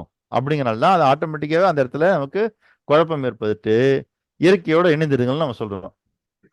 இல்ல இயற்கையை இணைத்திடுங்கள். அப்ப நீங்க அந்த விஷயத்துல நீங்க எப்ப தெளிவடைய முடியும் அப்படின்னு கேட்டீங்கன்னா, நீங்கள் மீண்டும் மீண்டும் நீங்க எல்லாரும் வந்தோம்னா, நம்ம கிளாஸ் முடிஞ்ச உடனே எப்படி ஸ்கூல்ல வந்து ஆசிரியர் எடுக்க வேண்டியதெல்லாம் எடுத்து முடிச்சோனே, வீட்டுக்கு வந்த பசங்கள்லாம், அம்மா நான் குரூப் ஸ்டடி பண்றோம். எக்ஸாம் வரப்போது குரூப் ஸ்டடி பண்றோம் அப்படின்னு. அந்த குரூப் ஸ்டடி பண்ணும்போது ஏற்படுற டிஸ்கஷன் இருக்கு இல்லைங்களா? அது அவங்களுக்கு வந்து எக்ஸாம்ல நிறைய யூஸ் ஆகும். அதே மாரி தான் நீங்க கிட்டத்தட்ட இந்த வகுப்பு முடிஞ்சோனே நீங்க எல்லாம் சேர்ந்து பண்றது அந்த குரூப் ஸ்டடி தான். அப்ப அந்த குரூப் ஸ்டடி எத பத்தினதா இருக்கும்னா, பாடங்கள் நடத்தப்பட்டது பாருங்க, அத ஒட்டி இருக்கணும். சார் என்னோட கருத்தை சொல்லவா சார்? சொல்லுங்க ஐயா. வேற வீடியோ பார்க்கறது, நேத்து நீங்க பேசின வீடியோவை நம்ம பேசுவோம். அதுல இருந்து நாங்க கேள்வி பதில் டிஸ்கஸ் பண்ணா நல்லா இருக்கும்னு நினைக்கிறோம். அப்ப புது வார்த்தைகள் திருப்பி இன்னொரு தடவை நம்ம பேசுறோம். இல்லைங்கய்யா, நீங்க வந்து வீடியோவோ மத்தது எல்லாமே டிஸ்கஸ் பண்ண வேண்டாம். இங்க சொல்லியிருக்கிறதுல நம்ம வகுப்புக்கு வந்த பிறகு எனக்கு இது புதுசு சார். அதுதான் சார் உங்க வீடியோல போட்டு நீங்க இந்த வார்த்தையை பத்தி நாங்க பேசிக்கலாமே, அதுக்கு நான் என்ன சொல்றேன். சொல்ல, வீடியோவே வேண்டான்றேன். எந்த வீடியோவுமே வேண்டாம். ஒருவேளை நீங்க நாளைக்கு ஏதாவது ஒரு வீடியோ பத்தி டிஸ்கஸ் பண்ணணும்னா இன்னைக்கே குரூப்ல போட்டுருங்க. எல்லாம் பார்த்துட்டு நாளைக்கு அங்க வந்துருங்க அப்படின்னு சொல்லுங்க. இங்க வந்த பிறகு நீங்க கலந்துரையாடுறது மட்டும்தான் இருக்கணுங்கிறேன். இது ஏன்னா correct. அதுக்குதான் ரொம்ப நேரம் கம்மியா இருக்குது. இது கரெக்ட் சார். நீங்க இப்ப சொன்னீங்க பாத்தீங்களா, அந்த வீடியோ நான் குரூப்ல போட்டேன்னு வச்சுக்கோங்களேன். ம். அதை பார்த்துக்கிட்டு எல்லாரும் டைம் இருக்கும்போது பார்த்துட்டு அந்த வீடியோல என்ன டிஸ்கஷன் பேசணுமோ அதை நம்ம பேசலாம். இது நல்ல பரிந்துரை சார். இதை ஃபாலோ பண்ணுங்க. அதுதான் சொல்ல. இப்போ ஏதோ ஒரு இடத்துல கூப்பிடுறாங்க சார், ஒரு சப்ஜெக்ட் பத்தி 3 மணி நேரம் பேசணும்ன்றாங்க. உங்களுக்கு யார் ஞாபகத்துக்கு வருவாங்க? சரி, எங்களுக்கு எங்க இடத்துல ஒரு 3 மணி நேரம் பேசணும் சார் ஸ்டேஜ்ல. சரில, ஒரு 3 மணி நேரம் பேசுறதுக்கான வாய்ப்பு கொடுக்குறோம். யாராவது ஒரு ஆள் இருந்தா சொல்லுங்க அப்படின்னா நீங்க யாரை சஜஸ்ட் பண்ணீங்க? உங்களை தான் சஜஷன். இருங்க, நீங்க சொல்றீங்க, எல்லாரும் கேட்கணும். உங்களை தான் ஐயா. நீங்க தான் சார், உங்களை தான் சஜஸ்ட் பண்ணுங்க சார். அப்போ உங்க மனம் ஏன் என்ன சஜஸ்ட் பண்ணுது? உங்க ஏதாவது உங்ககிட்ட இருந்து விஷயங்கள் நிறைய கத்துக்கிட்டு இருக்கோம். அதனால உங்ககிட்ட நிறைய விஷயங்கள் தெரிஞ்ச விஷயங்கள் இருக்கு. அதை கொண்டு வந்து சேர்க்க முடியும்ன்றத நம்பிக்கை இருக்கு சார் எங்களுக்கு. அப்போ 3 மணி நேரம் பேசணும்னு, அடடா அற்புதமான வாய்ப்பாச்சே சார், நான் பேசுறேன் சார், என்னால பேச முடியும் சார், நான் வரேன் சார்னு உங்க மனம் முன்னாடி வந்து நிக்குதா? இருந்தாலும் குரூப் ஃபர்ஸ்ட் கொடுக்கணும். நான் ரெண்டாவது சொன்னேன், நானும் பேசுவேன்னு சொல்லணும். இருந்தாலும் வாய்ப்பு எப்போதுமே இன்னொருத்தருக்கு கொடுக்கறத மனம் சொல்லணும். நம்மளே எல்லா இடத்துலயும் போய் நிக்க கூடாது. நம்மளே எல்லா இடத்துலயும் நிக்க கூடாதுன்றது இல்ல சார். அதாவது நம்ம வந்து அந்த அளவுக்கு தயாரான பிறகு நீங்க சொல்றது அது கரெக்ட். புரியுதா? 3 மணி நேரம் பேச என்னால முடியும் அப்படிங்கிற நிலையை நம்ம அடைஞ்ச பிறகு அப்ப நீங்க இன்னொருத்தரை பேச சொல்றது சிறப்பு. ஆனா நாம இன்னும் 3 மணி நேரம் பேசுறதுக்கு தயாராகலையே அப்படின்னும் பொழுது அந்த இடத்துல எப்படி நீங்க போய் வந்து உங்களை சொல்லுவீங்கன்னா சொல்ல மாட்டீங்க. அப்ப ஆட்டோமேட்டிக்கா உங்க மனசுக்குள்ள இருக்கிற அந்த சுய பரிந்துரை என்ன பண்ணும்னா, அதுக்கான ஆள் யாருன்னு தேடி அவர் பேரு சொல்லும். நான் என்னன்னு மட்டும் சொல்ல வரல, யார் பேரையும் தேடி சொல்லும்னு வச்சுக்கங்க. ஆனா உங்க பேரை தேடவே தேடாதுன்றேன். இந்த நண்பன் படத்துல காட்டுவாங்க இல்லையா, பஞ்சவன் பாரிவேந்தன் பேரு, ஏய் கடைசியா கூட இல்லடா, கடைசி 2 பேரும் நம்ம பேராது இருக்குடா, அவன் பேரே வரலடா அப்படின்னு வந்து நொந்து போய் உட்காந்துருப்பானுங்க. அப்புறம் தான் சொல்லுவானுங்க, டேய் அவன் பேர் கடைசியில் இல்லடா, மேல இருக்குது, ஃபர்ஸ்ட்லயே இருக்குது அவன் பேரு, நாம தேட வேண்டிய இடம் அங்க, அதை விட்டுட்டு நம்ம கீழே தேடி இருக்கோம். புரியுது இல்ல? அந்த மாதிரி உங்களுடைய ஆட்டோ சஜஷன் இல்ல என்ன பண்ணணும்னு கேட்டீங்கன்னா, ஒரு 3 மணி நேரம் பேசணும்னு உங்க பேரை அது தேடவே தேடாது, யார் யார் பேரையும் தேடும். இங்க சொன்னது வந்து எல்லாரோட டிஃபால்ட். அதாவது இயற்கை நம்ம மனசுல அப்படித்தான் இருக்கு. என்னைக்குமே நான் போய் நிக்கிறத விட அடுத்தவனை கையை காமிக்கிற மனோபக்குவம் தான் எல்லாருக்கும் மனோபாவம். இல்லையா? அதாவது நானு போய் நிக்கிறத விட அடுத்தவனை கை காமிக்கிற மனோபாவனுக்கு இல்ல. நான் சொல்ல வர்றது என்ன, நீங்க ஒரு விஷயத்துல ஸ்ட்ராங், ஒரு கண்டென்ட்ல ஸ்ட்ராங், நீங்க தெளிவா இருக்கிறீங்கன்னா உங்களை தான் முதல்ல சஜஸ்ட் பண்ணும். புரியுதுங்களா? இப்போ நான் ஏழுமலையாவை கேட்டுட்டு இருந்தேன், பதில் யார் சொன்னது? சரியான பதில் யார் சார் சொன்னது? மேஜர் நாராயண ஐயா சொன்னாரு. அவரை நான் சொல்ல சொல்லி கேட்டேனா? இல்ல. ஏன்னா இப்ப அவருக்குள்ள வந்துன்னா அந்த விஷயம் ஸ்ட்ராங்கா இருக்கனால மனம் சொல்லுது நீ போய் சொல்லுன்னு. அவர் கேட்கவே இல்லை என்கிட்ட. சரி நான் சொல்லட்டுமான்னு கேட்டாரா? நான் இப்ப வந்து அவர் வந்து இது தப்புன்னு சொல்ல வரல. நான் சொல்றது நம்ம மனசனுடைய டிஃபால்ட் நீங்க புரிஞ்சுக்கணும்ன்றேன். உங்களுக்கு ஆன்சர் தெளிவா தெரியும்னா உங்க மனசு யாரையுமே கேட்காது, உடனே அது போய் சொல்லும். ஆமாங்க ஐயா, கிளாஸ்ல கூட யாராவது ஒரு பையனை கிளாஸ் டீச்சர் கேட்டாங்கன்னா பசங்க எல்லாம் மிஸ் மிஸ் நான் சொல்றேன் கையை சும்மா அப்படி தூக்குவாங்க. அப்போ எவன் மிஸ் மிஸ் மிஸ் மிஸ்ன்றானா அவனுக்கு தெரியும்னு அர்த்தம். மிஸ் என்ன பண்ணுவானா அவங்கள கேட்க மாட்டாங்க, எவன் கை தூக்கலையோ அவனை கூப்பிட்டு கேட்பாங்க. தெரியவனை கேட்ட பிரச்சனை இல்ல, தெரியாதவனும் தெரிய வைக்கிறது டீச்சர். வீடியோ ஆஃப் பண்ணிக்கிறேன், டிராவல்ல சென்ட்ரல் ஊர்ல கிளம்புறேன். சரிங்கய்யா சரிங்க கிளம்புறேன். ஆடியோ மட்டும் கேட்டுட்டே வரேன். சரிங்க, நன்றிங்க. புரிஞ்சுங்களா? அப்போ நீங்க எல்லாம் ஒண்ணு சேரும் பொழுது இங்க என்ன புதிதாக உங்ககிட்ட கொடுக்கப்பட்டதோ அது சம்பந்தமா நீங்கள் கலந்துரையாடல் செய்யுங்கள். கருத்துக்களை பரிமாறிக்கொள்ளுங்கள். அந்த விஷயத்துல ஆய்வு செய்யுங்கள், அறிந்து கொள்ளுங்கள், புரிந்து கொள்ளுங்கள், தெளிவடையுங்கள். ஸ்ட்ராங்கா ஆயிடணும். சரிங்களா? சார் இன்னைக்கு அசோக்குமார் வர முடியல. அந்த இடத்துல இருந்து நான் அந்த பாடத்தை நடத்துறேன் சார் அப்படின்னு சொல்றதுக்கு இங்க யார் தயாராகிறீங்க? இல்லைங்க, அசோக்குமார் மாதிரி நீங்க பேச தயார். ஆனா அசோக்குமார் நடத்த வேண்டிய பாடத்தை நீங்க நடத்த தயாரா? நான் ரெடியா இருக்கேன் ஐயா. அருணகிரி. முடியாது. அருணகிரியே தயாராகிறாங்க. இப்ப நாராயண ஐயா தயாராகிறாங்க. அப்ப ஏதோ ஒரு வகையில அவங்க ஸ்ட்ராங் ஆயிட்டாங்கன்னு நினைக்கிறீங்களா? அவங்க பிரசன்ட் பண்ணாதான் அது தெரியும். அது அப்ப அதே மாதிரி இருக்கான்னு.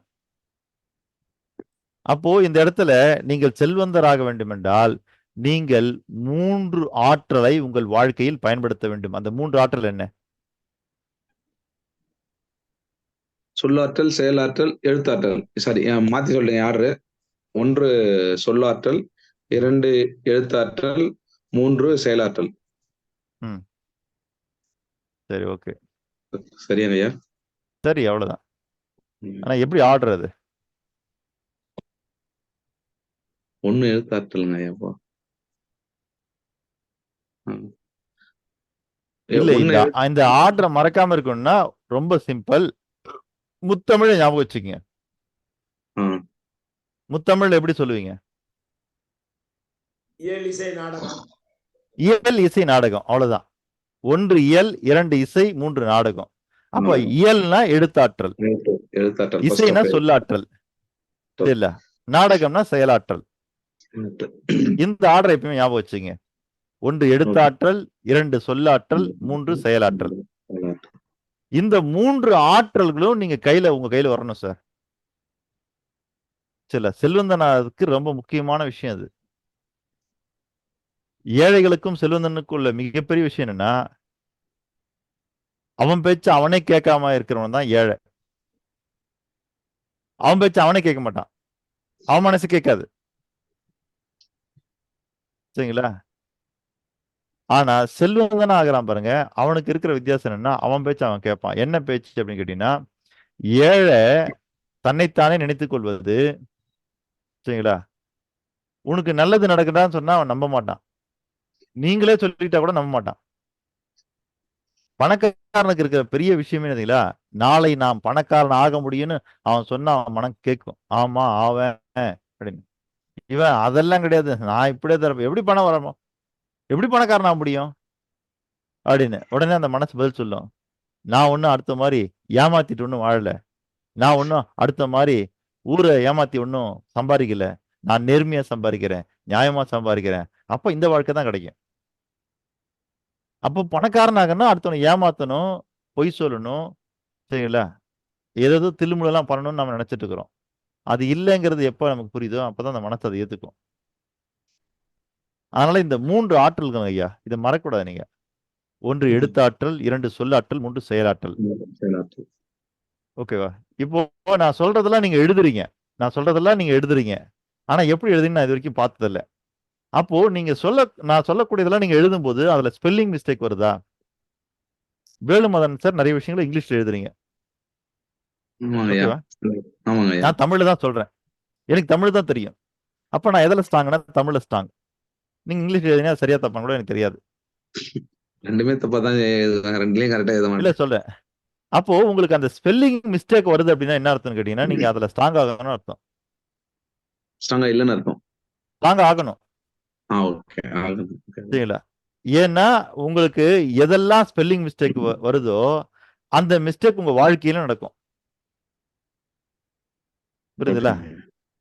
அது நீங்க சரி இந்த பண்ணிக்கணும். வார்த்தை ரொம்ப அருமை சார். நான் ஸ்பெல்லிங் மிஸ்டேக் தான் எழுதுவேன். என்னோட மனைவி சொல்லுவாங்க, இந்த தமிழ் இப்படி கூட எழுதுறீங்க, இதெல்லாம் கரெக்ட் பண்ணுங்கன்னு. ஆனா தமிழா இருக்கட்டும் இங்கிலீஷா இருக்கட்டும் ஒரு ஸ்பெல்லிங் மிஸ்டேக் விட மாட்டேன். இல்ல, அதான் சொல்லுவார். அப்போ உங்களுடைய செயலாற்றல் பர்ஃபெக்டா அமையணும்னா அதுக்கு துணையா நிக்கிறது உங்களுடைய எழுத்தாற்றலும் சொல்லாற்றலும் தான். ஓகேங்களா? தப்பு தப்பா எழுதி தப்பு தப்பா சொல்லக்கூடிய ஆளு இந்த உலகத்துல ஒரு மிகப்பெரிய கவிஞரா இருக்க முடியுமானா வாய்ப்பு கிடையாது. கண்டிப்பாங்க. ஓகேங்களா?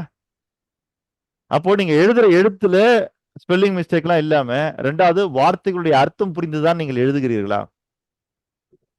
அது ரொம்ப முக்கியம். ஏன்னா நமக்கு வந்து மொழின்றதே வந்து என்னன்னா, உணர்வுகள கம்யூனிகேட் பண்றது தான். அப்ப அந்த உணர்வுகள கம்யூனிகேட் பண்ணும்பொழுது, அந்த வார்த்தைகளுடைய பொருள் உங்களுக்கு தெளிவா தெரியணும், எழுதும்பொழுது. அப்படி தெரிந்து தான் நம்ம எழுதுகிறோமா? இதெல்லாம் நீங்க உங்கள டெவலப் பண்ணிக்கலாம். இதெல்லாம் என்ன ஆகுன்னு கேட்டீங்கன்னா, நீங்க எந்த அளவுக்கு நீங்க எழுதுறதுல ஸ்ட்ராங் ஆகுறீங்களோ, எந்த அளவுக்கு சொல்றதுல ஸ்ட்ராங் ஆகுறீங்களோ, அந்த அளவுக்கு உங்களுடைய மன சிந்தனைகள்ல ஸ்ட்ராங் ஆவீங்க. புரியுதுங்களா? ம். அப்ப அந்த அளவுக்கு நீங்க மன சிந்தனைகள்ல ஸ்ட்ராங் ஆக தான், அந்த சிந்தனையிலிருந்து உதிக்கக்கூடிய ஒரு அற்புதமான பாதை, ஒரு அற்புதமான வழி உங்கள் வாழ்க்கையில பிரகாசத்தை உருவாக்கிவிடும். நீங்க எல்லாருமே கேள்விப்பட்டிருப்பீங்க. உழைத்தால் தான் முன்னேற முடியும், உழைத்தால் தான் முன்னேற முடியும்னு. அப்படின்னா பார்த்தீங்கன்னா, கொத்தவால் சாவடி போனீங்கன்னா, எத்தனை பேர் மூட்டை தூக்கி உழைச்சிட்டு இருக்கிறாங்க. சென்ட்ரல் போனீங்கன்னா, ரெட் கலர் ஷர்ட் போட்டுட்டு, அங்க சுமை தூக்கக்கூடிய தொழிலாளிகள் எவ்வளவு பேர் இருக்கிறாங்க. கட்டட தொழிலாளிகள். இந்த மாதிரி கடுமையான உழைப்பு போடுறவங்க இந்த உலகத்துல இருக்கிறாங்க சார். ஆனா அவங்க எல்லாம் ஏன் முன்னேறல?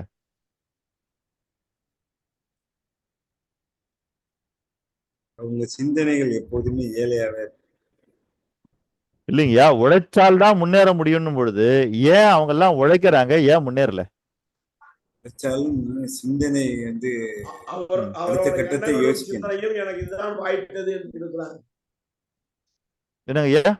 அவரோட எண்ணமும் சிந்தனையும் எனக்கு இவ்வளவுதான் விதி அப்படிங்கிற சிந்தனையோடு இருக்கிறாங்க. சரிங்கய்யா, வேற? ஹார்ட் ஒர்க் பண்றாங்க, ஸ்மார்ட் ஒர்க் பண்றது இல்ல சார். சரிங்கய்யா. இல்ல, ஹார்ட் ஒர்க் பண்றாங்க, ஸ்மார்ட் ஒர்க் பண்றது இல்லைன்னா அப்ப ஸ்மார்ட் ஒர்க் வந்து ஹார்ட் ஒர்க்கோட முக்கியமா? இல்ல, கடினமா உழைக்கிறாங்க, கவனமா உழைக்கிறது இல்ல. அதுதான் அந்த கவனமான உழைப்புன்றது என்ன? அந்த கவனம் தான் வந்து நீங்க சொல்றதுக்கான பொருள் எல்லாம் எனக்கு புரியுது. ஏன்னா இப்போ நம்ம டீம்ல நான் பாக்குறதும் அப்படிதான். நீங்க எல்லாம் சேர்ந்து காலையில 3 மணிக்கு 3:15 3:30 மணிக்கு எல்லாம் எந்திரிச்சு கடினமாக உழைக்கிறீங்க. ஆனா என்னுடைய கேள்வி கவனமா உழைக்கிறீங்களான்றதுதான். சார் கவனமா உழைக்கிறதுனா மூளைக்கு வேலை கொடுக்கறது சார். நாங்க தான் கிளாஸுக்கு வரும்போது எடுத்து அதை ஃப்ரிட்ஜில் வச்சுட்டு வந்துடுமே சார். அப்புறம் எப்படி அதுக்கு வேலை கொடுக்குதுன்னு கேக்குறீங்களா?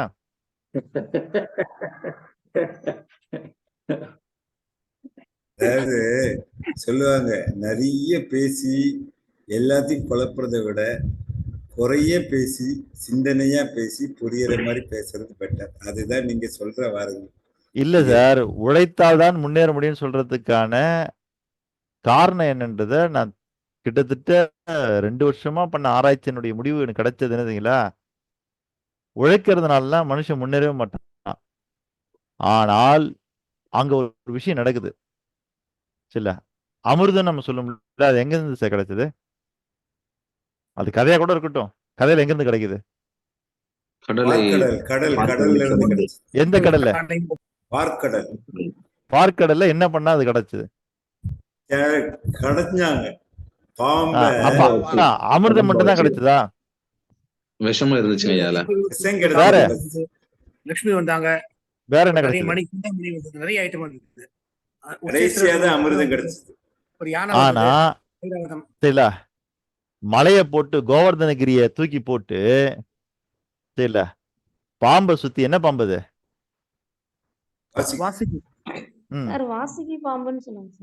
வாசுகி பாம்பை போட்டு கோவர்தனகிரி மலையை தூக்கி போட்டு அது கடையும் போது எத்தனாவது தடவை கடைஞ்சா அமிர்தம் வரும்னு தெரியுமா? எத்தனை கடைச்சல் கடையணும்னு? முதல்ல விஷம் தான் வந்தது. அது ஓகேங்க ஐயா, நான் கேக்குறது புரியுதுங்களா? எத்தனாவது கடைச்சல்ல அமிர்தம் வரும்னு தெரியுமா? 96. தெரியாது ஐயா. தெரியாது. இப்போ நம்ம மத்து போட்டு அடையிறோம் இல்லைங்களா மோர்ல, எத்தனாவது ஸ்டெப்ல வெண்ணெய் வெளியே வரும்னு தெரியுமா? ஒரு 10 நிமிஷம் 15 நிமிஷம் ஓகேங்கய்யா, நான் சொல்றது முன்னாடி தள்ளுறீங்க, பின்னாடி தள்ளுறீங்க, முன்னாடி தள்ளுறீங்க, பின்னாடி தள்ளுறீங்க, முன்னாடி தள்ளுறீங்க, பின்னாடி தள்ளுறீங்களா? அந்த மாதிரி எத்தனை முன்னாடி தள்ளணும், எத்தனை தடவை பின்னாடி தள்ளணும், வெண்ணெய் வரும்னு சொல்ல முடியுமா? பார்க்க முடியாது இல்லையா? அதே மாதிரிதான் நீங்க உழைக்கும் பொழுது சரிங்களா? நீங்கள் உழைக்கும் பொழுது உங்கள் முன்னேற்றத்திற்கான ஒரு எண்ணம் ஸ்பார்க்கா இந்த பிரபஞ்சம் கொடுக்குது. புரியுதுங்களா ஐயா? உங்களுக்கு புரியுதுங்களா இந்த இடம்? புரியலைங்க. என்ன ஒரு முறை அதாவது சொல்லுங்க. என்ன சொல்ல வர்றீங்கன்னா, உங்க செயலை கண்டினியூவா பண்ணிக்கிட்டே இருங்க. எந்த இடத்துல உங்களுக்கு இந்த ஒரு டேர்னிங் பாயிண்ட் திருப்பு முனை வரும்னு தெரியாது அப்படின்னு சொல்ல வரீங்களா சார்? இல்லைங்கய்யா, நான் சொல்றது என்னன்னா, வாழ்க்கையில முன்னேறாங்க இல்லையா, உழைப்பால தான் எல்லாரும் முன்னேறாங்க. ஆனா அங்க பாத்தீங்கன்னா உழைப்பாளர்களை முன்னேற்றது இல்ல. நீங்க ஏதோ ஒரு வேலையை கடுமையா செஞ்சுட்டு இருக்கும்போது அந்த இடத்துல ஸ்பார்க்கா உங்களுக்குள்ள ஒரு யோசனை வரும். எதையோ உழைச்சிட்டு இருப்பீங்க, சரிங்களா? ஸ்பார்க்கா உங்களுக்கு ஒரு யோசனை வரும். அந்த யோசனையெல்லாம் யாரெல்லாம் புடிச்சுக்கிறாங்களோ அவங்க வாழ்க்கையில முன்னேறாங்க. புரியுதுங்களா? கடுமையாக நீங்க உழைச்சிட்டு இருக்கிறீங்க சார், அப்ப ஸ்பார்க்கா ஒரு யோசனை உங்களுக்கு வரும். அது எப்படின்னா சில வினாடிகள் மட்டும்தான் இருக்கும்.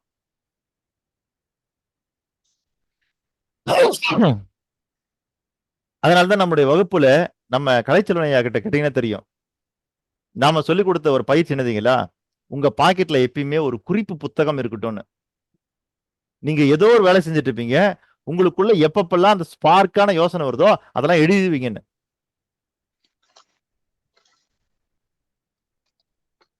புரியுதுங்களா? அப்போ பல பேர் உழைக்கிறாங்க, வாழ்க்கையில கடுமையா உழைக்கிறாங்க. அதாவது என்னன்னா, இந்த மத்து போட்டு எப்படி நம்ம கடையிறோமோ அந்த மாதிரி கடையிறாங்க. அந்த ஸ்பார்க்கா வரக்கூடிய அந்த யோசனை தான் வெண்ணெய். உள்ள இருந்து வெண்ணெய் வரும்போது நீங்க கவனிக்கணும், கவனிச்சு அதை எடுக்கணும். எடுக்காம விட்டீங்கன்னா நீங்க கடையிறதுக்கு அர்த்தம் இல்லாம போயிடும். புரியுதுல்ல? டீ கடையில டீ ஆத்திட்டு இருந்த ஒருத்தர் இன்னைக்கு நம்ம இந்தியாவுடைய பிரதமரா இருக்கிறார் மட்டும் நம்ம சொல்றோம். ஆனா அதுக்கு என்ன காரணம், அவர் டீ ஆத்தும் போது வந்த ஒரு யோசனை இருக்கு பாருங்க, அதை அவர் பிடிச்சுக்கிட்டாரு. நீங்க நல்லா பாருங்க, வாழ்க்கையில யார் யாரெல்லாம் முன்னேறி போய் ஒரு இடத்துல உட்கார்ந்துருக்காங்களோ, வாழ்க்கையில யார் யாரெல்லாம் முன்னேறி போய் ஒரு இடத்துல உட்கார்ந்துருக்காங்களோ, யார் யாரெல்லாம் ஜெயிச்சு போய் ஒரு இடத்துல உட்கார்ந்துருக்காங்களோ, அவங்க வாழ்க்கை ஆரம்பிச்ச இடம் பாத்தீங்கன்னா எங்கேயோ இதுக்கும் அதுக்கும் சம்பந்தமே இல்லாம இருக்கும். ஆனா சம்பந்தம் இல்லாம இடத்துல இருந்து இந்த இடத்துக்கு எப்படி வந்தாங்கன்னு கேட்டீங்கன்னா, அந்த சம்பந்தம் இல்லாத இடத்துல உழைப்பு போட்டாங்க பாருங்க, அந்த உழைப்பு போட்டுட்டே இருக்கும்போது அங்க ஒரு ஸ்பார்க் வரும். அதான் ஒரு யோசனை. அந்த யோசனை தான் அவங்கள கொண்டாந்து இங்க நிறுத்துது. அப்போ இந்த யோசனை யாருக்கு வரும்னா, கடுமையாக உழைக்கக்கூடிய எல்லார்கிட்டயும் அந்த யோசனை வரும் சார். ஒரு சாதாரண மனிதன், ஒரு சாமானிய மனிதன், ஒரு ஏழை என்ன பண்ணான்னா அந்த யோசனைகளை கடந்து போயிட்டே இருக்கிறான்.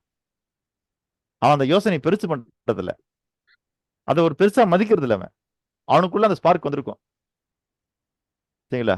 உங்க உங்க தெருவுல நுழையிற இடத்துல புதுசா ஒரு காம்ப்ளெக்ஸ் கட்டுவாங்க, ஒரு 10 கடை வச்சு ஒரு காம்ப்ளெக்ஸ் கட்டுவாங்க, ஓகேங்களா? நீங்க அதை கடந்து போகும்போது உங்களுக்குள்ள ஒரு ஸ்பார்க் வரும். என்ன ஸ்பார்க் தெரியுங்களா? இங்க ஒரு பேக்கரி வச்சா கூட நல்லா இருக்குமேனு. அது ஏதோ தோணுது இல்ல, புரியுதுங்களா? அது ஏதோ தோணுது இல்ல.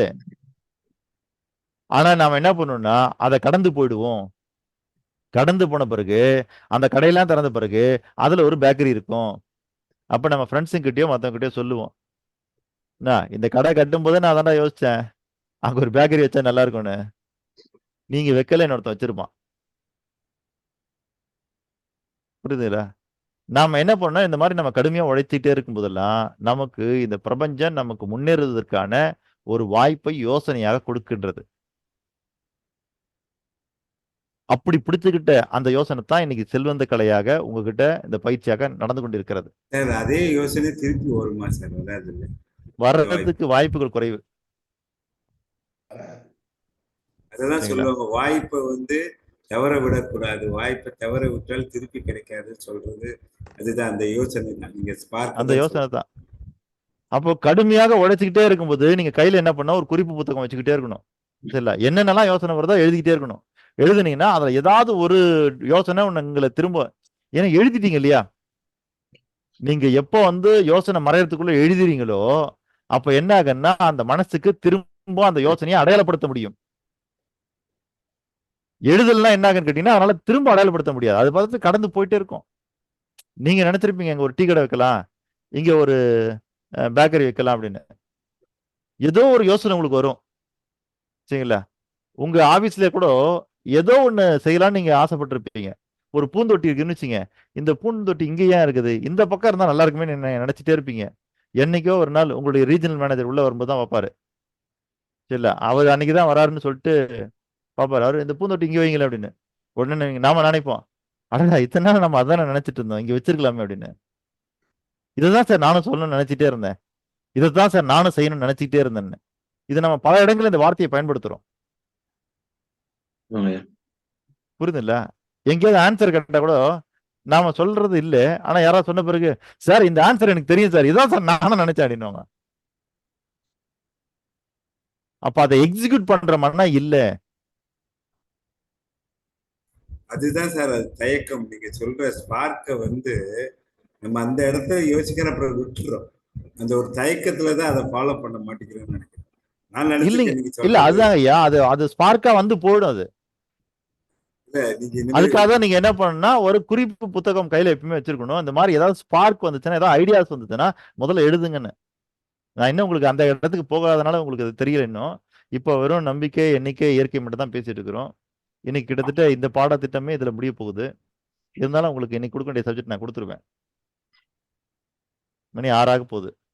இல்ல என்ன காரணம்னா, இப்ப 7வது 10 நாள் சரிங்களா, 7வது 10 நாள் போது 70 நாள், 70 பிளஸ் ஒரு 70 போது கிட்டத்தட்ட 140 நாட்கள் நம்ம கடந்து போக போறோம் இப்போ. சரிங்களா, கிட்டத்தட்ட 140 நாட்கள்னா என்னாச்சு, 5 மாசங்கள் நம்ம கடக்க போறோம். ஆனா இன்னமும் நம்ம ஒரு தெளிவான பாதை நோக்கி போறோமா அப்படிங்கிறது உங்களுக்கு தெரியணும். சரி, ஓகே சார். நான் பேசி ஏதாவது டைவர்ட் ஆகி வேற எங்கேயோ போற மாதிரி தெரியுதா உங்களுக்கு? என்ன மீனிங்னா, நீங்க கிளாஸ் எடுக்கிறீங்களோ இல்லையே சார், நாங்க டைவர்ட் ஆகிறோம்னு அந்தந்த இடத்துல வந்து பிரேக் போடுறது கரெக்டா இருக்கு. அதுதான், அதாவது ஆசானா அப்படிதான் இருக்கணும், குருன்னா அப்படிதான் இருக்கணும். என்னன்னா நீ எதையும் பேசு, அதை நான் தடையா இல்லை, ஆனா பேச வேண்டியதே பேசல, அதை வந்து சுட்டி காமிக்கிறீங்க. அது ரொம்ப கரெக்ட். இல்ல எதுக்காகன்னு கேட்டீங்கன்னா, அதை இங்க விட்டீங்கன்னா வேற எங்கேயும் பேச முடியாதுன்றதுதான். ஆமா, கரெக்ட். இங்க இந்த இடத்துல பேச வேண்டிய விஷயத்த பேசாம கிட்டத்தட்ட நாம பல நாட்கள் நம்ம வந்து தாரக மந்திரத்தை பத்தி பேசிட்டோம். ஆனா ஏழுமலை ஐயா இன்னைக்கு அதை யோசிச்சு அப்படி சொல்லும் போதும் தப்பா சொல்ல முடியுது.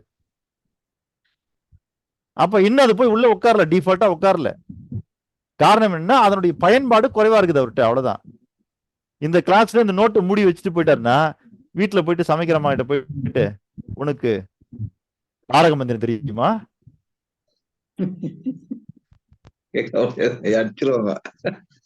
கால சாப்பாடு கட்டாயிரும். சரிங்களா, ஏற்கனவே நாளைக்கு கிளாஸுக்கு வர முடியாது. தாரக மந்திரம் கேட்கறதுதான் காலையில கிளாஸுக்கு போனீங்களா? இல்ல அவங்க சொல்லுவாங்க, நீங்க தாரக மந்திரம் சொல்றது அப்புறட்டும், உங்களுக்கு தார மந்திரம் தெரியுமான்னு கேட்பாங்க.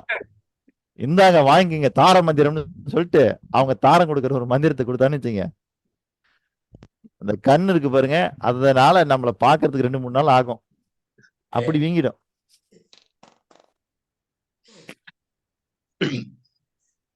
அப்போ இந்த விஷயத்த தாரக மந்திரம் நம்ம சொல்லக்கூடிய விஷயத்த நீங்க நம்ம குரூப்ல தான் பேச முடியும். சரிங்களா,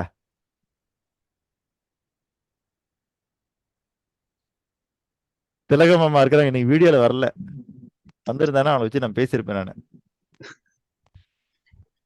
சில நேரத்துல 3 மணிக்கு 3:15 வந்துடுறாங்க உள்ளார. அவளுக்கு 2 பையன். சரிங்களா, அவங்க கேக்குறது, என்னம்மா இந்த நைட்ல பண்ணிட்டு இருக்கிற, இந்த நைட்ல என்ன பண்ணிட்டு இருக்கிற நீ?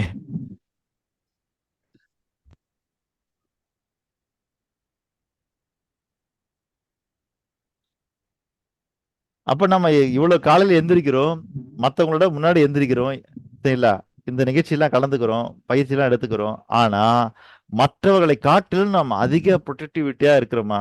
அந்த வார்த்தை கூட எனக்கு சரியா வரல பாருங்க. ப்ரொடக்டிவிட்டி அதெல்லாம் உங்களுக்கு தான் வரும், நமக்கு வரலைங்க ஐயா. அது தமிழ் வார்த்தை என்னங்க ஐயா? உற்பத்தி திறன். உற்பத்தி திறன். உற்பத்தி திறன். அந்த மாதிரி நீங்க செலவு பண்ணக்கூடிய நேரங்கள்லாம் அது உற்பத்தி ஆகுதா, ஏதாவது நல்ல விஷயமா உற்பத்தி ஆகுதான்னு பாருங்க. இப்ப மத்தவங்களை காட்டிலும் அது அதிகமா உற்பத்தி ஆகணும். அப்ப இந்த இடத்துல நீங்க பலம் வாய்ந்தவர்களா மாறுறதுக்கு நாம சொல்லக்கூடிய இந்த இடத்துல சொல்லக்கூடிய புது புது விஷயங்களை பயன்படுத்துங்க. நேத்து காலையில் தான் நான் கிளாஸ் நடத்தினேன், சரிங்களா? அடுத்தது வள்ளுவம் காட்டும் செல்வ சிந்தனை உள்ள போயாச்சா? நான் வரது கொஞ்சம் நேரம் ஆச்சு. உடனே அருணகிரி ஐயா இங்க கிளாஸ்ல கேட்டதை அங்க பயன்படுத்திட்டாரு. காத்தை பத்தி தெரியுமா, மலையை பத்தி தெரியுமான்னாரு, சரிங்களா? மலையை பத்தி தெரியுமான்னு கேட்ட உடனே நம்முடைய பெரம்பலூர் செல்வவடிவேல் பாஸ்கர் சார் சொல்றாரு, திருப்பதி எனக்கு தெரியும் மலையை பத்தி அப்படின்னாரு. அந்த மலை இல்ல. அப்போ நேத்து காலையில இங்க கிளாஸ் கேட்ட உடனே அடுத்தது சுட சுட சுட கொண்டு போய் அங்க பரிமாறுறாரு. இங்க தயார் பண்ணி அங்க பரிமாறுறாரு. அந்த மாதிரி உங்களுக்குள்ள அங்க ஒரு இது சொன்னாரு, ஏழுமலை சார் பேசாதீங்க, வேற யாரும் பேசாதீங்க, அத தெளிவா சொன்னாரு. ஏன்னா இங்க உள்ள ஆட்கள் ரிசல்ட் சொல்லிடுவாங்க. ஆபீஸ் போன உடனே நீங்க நடந்த கிளாஸ ஒரு 2-3 பேர்கிட்டயாவது பேசிடுவேன் சார், ஒரு 5 நிமிஷம். அப்பதான் எனக்கு வந்து அது மனசுல போய் பதியும் சார். திரும்ப நான் அதுதான் சொல்ல வர, அவர் பயன்படுத்துறாரு. ஆனா மற்றவங்க எல்லாம் அப்படி பயன்படுத்துறீங்களா? இல்ல. நோட்டை மூடி வச்சுட்டு போனோம்னா திரும்ப மறுநாள் இல்லைன்னா 10 நாள் கழிச்சு அன்னைக்கு திறக்கும் போதுதான் சரி போன வாரம் என்ன நடத்தும், ஐயோ இது என்ன 2 போட்டனா 3 போட்டனான்னு தெரியலையே, இந்த பக்கத்தை புரட்டு அந்த பக்கத்தை புரட்டு.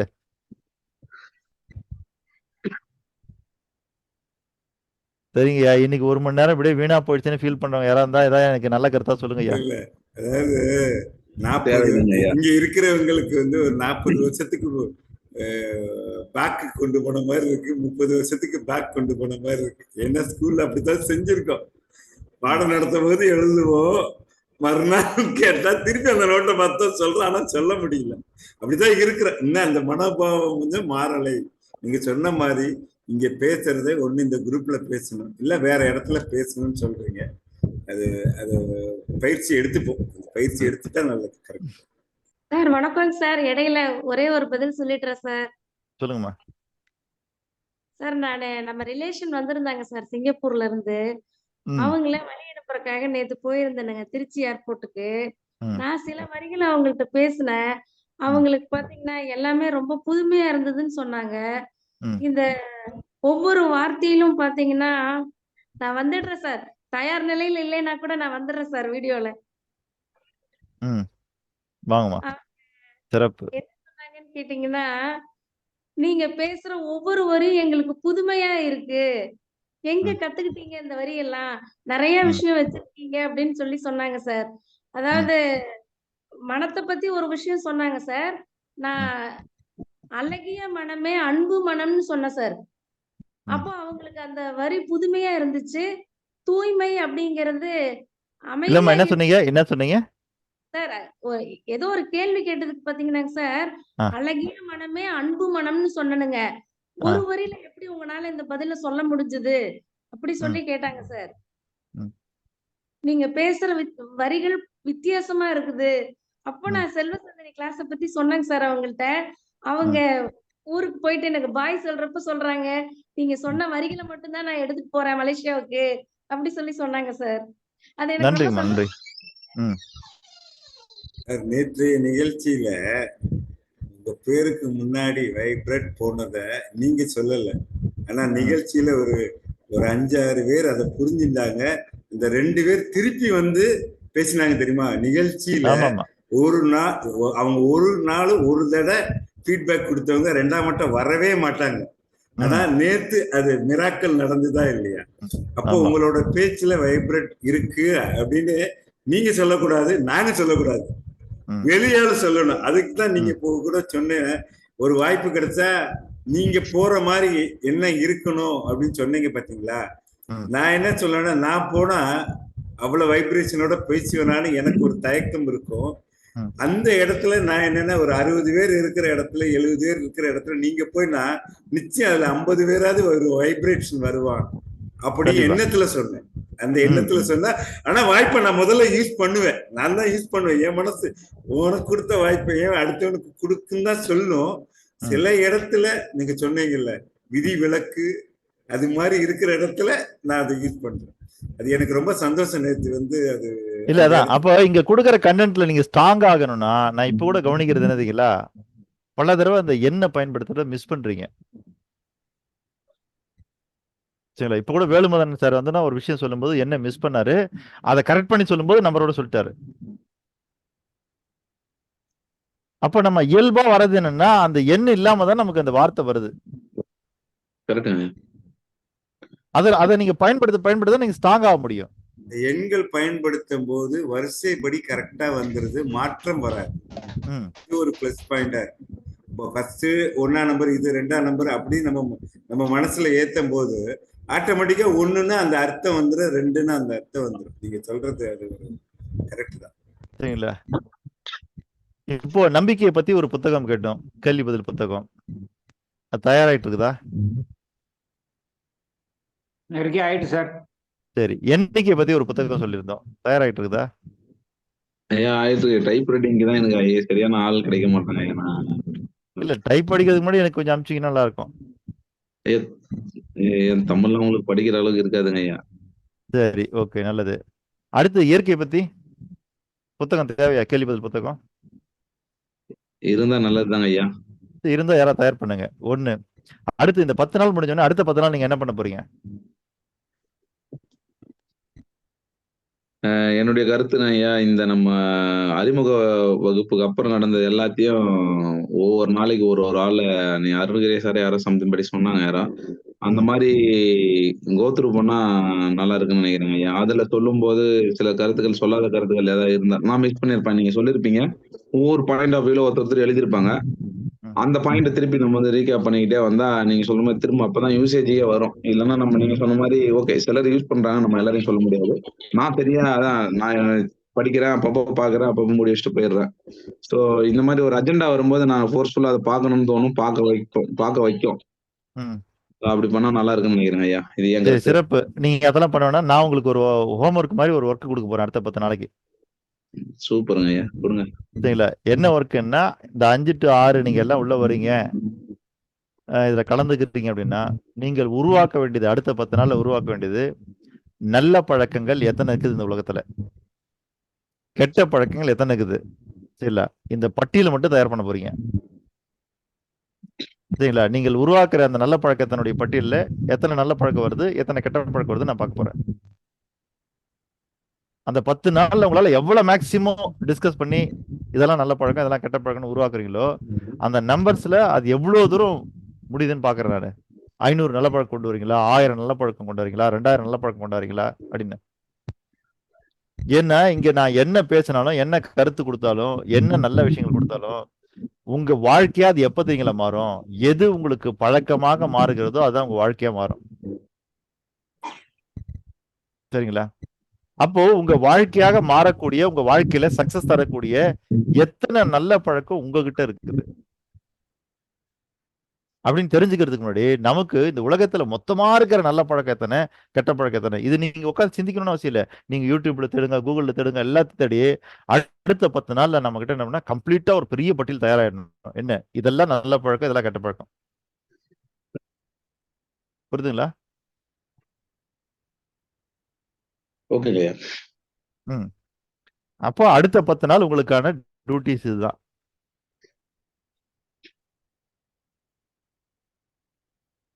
இன்னைக்கு ஒரு நாள் வந்து நம்ம நடத்தக்கூடிய இயற்கைங்கிற பாடத்திட்டம் நடத்தலைன்னு நீங்க கொல்லப்படுவோம்னா இது நம்மளுடைய இந்த 10 நாள்ல ஒரு நாள் சேர்த்துக்கிறேன் நான்.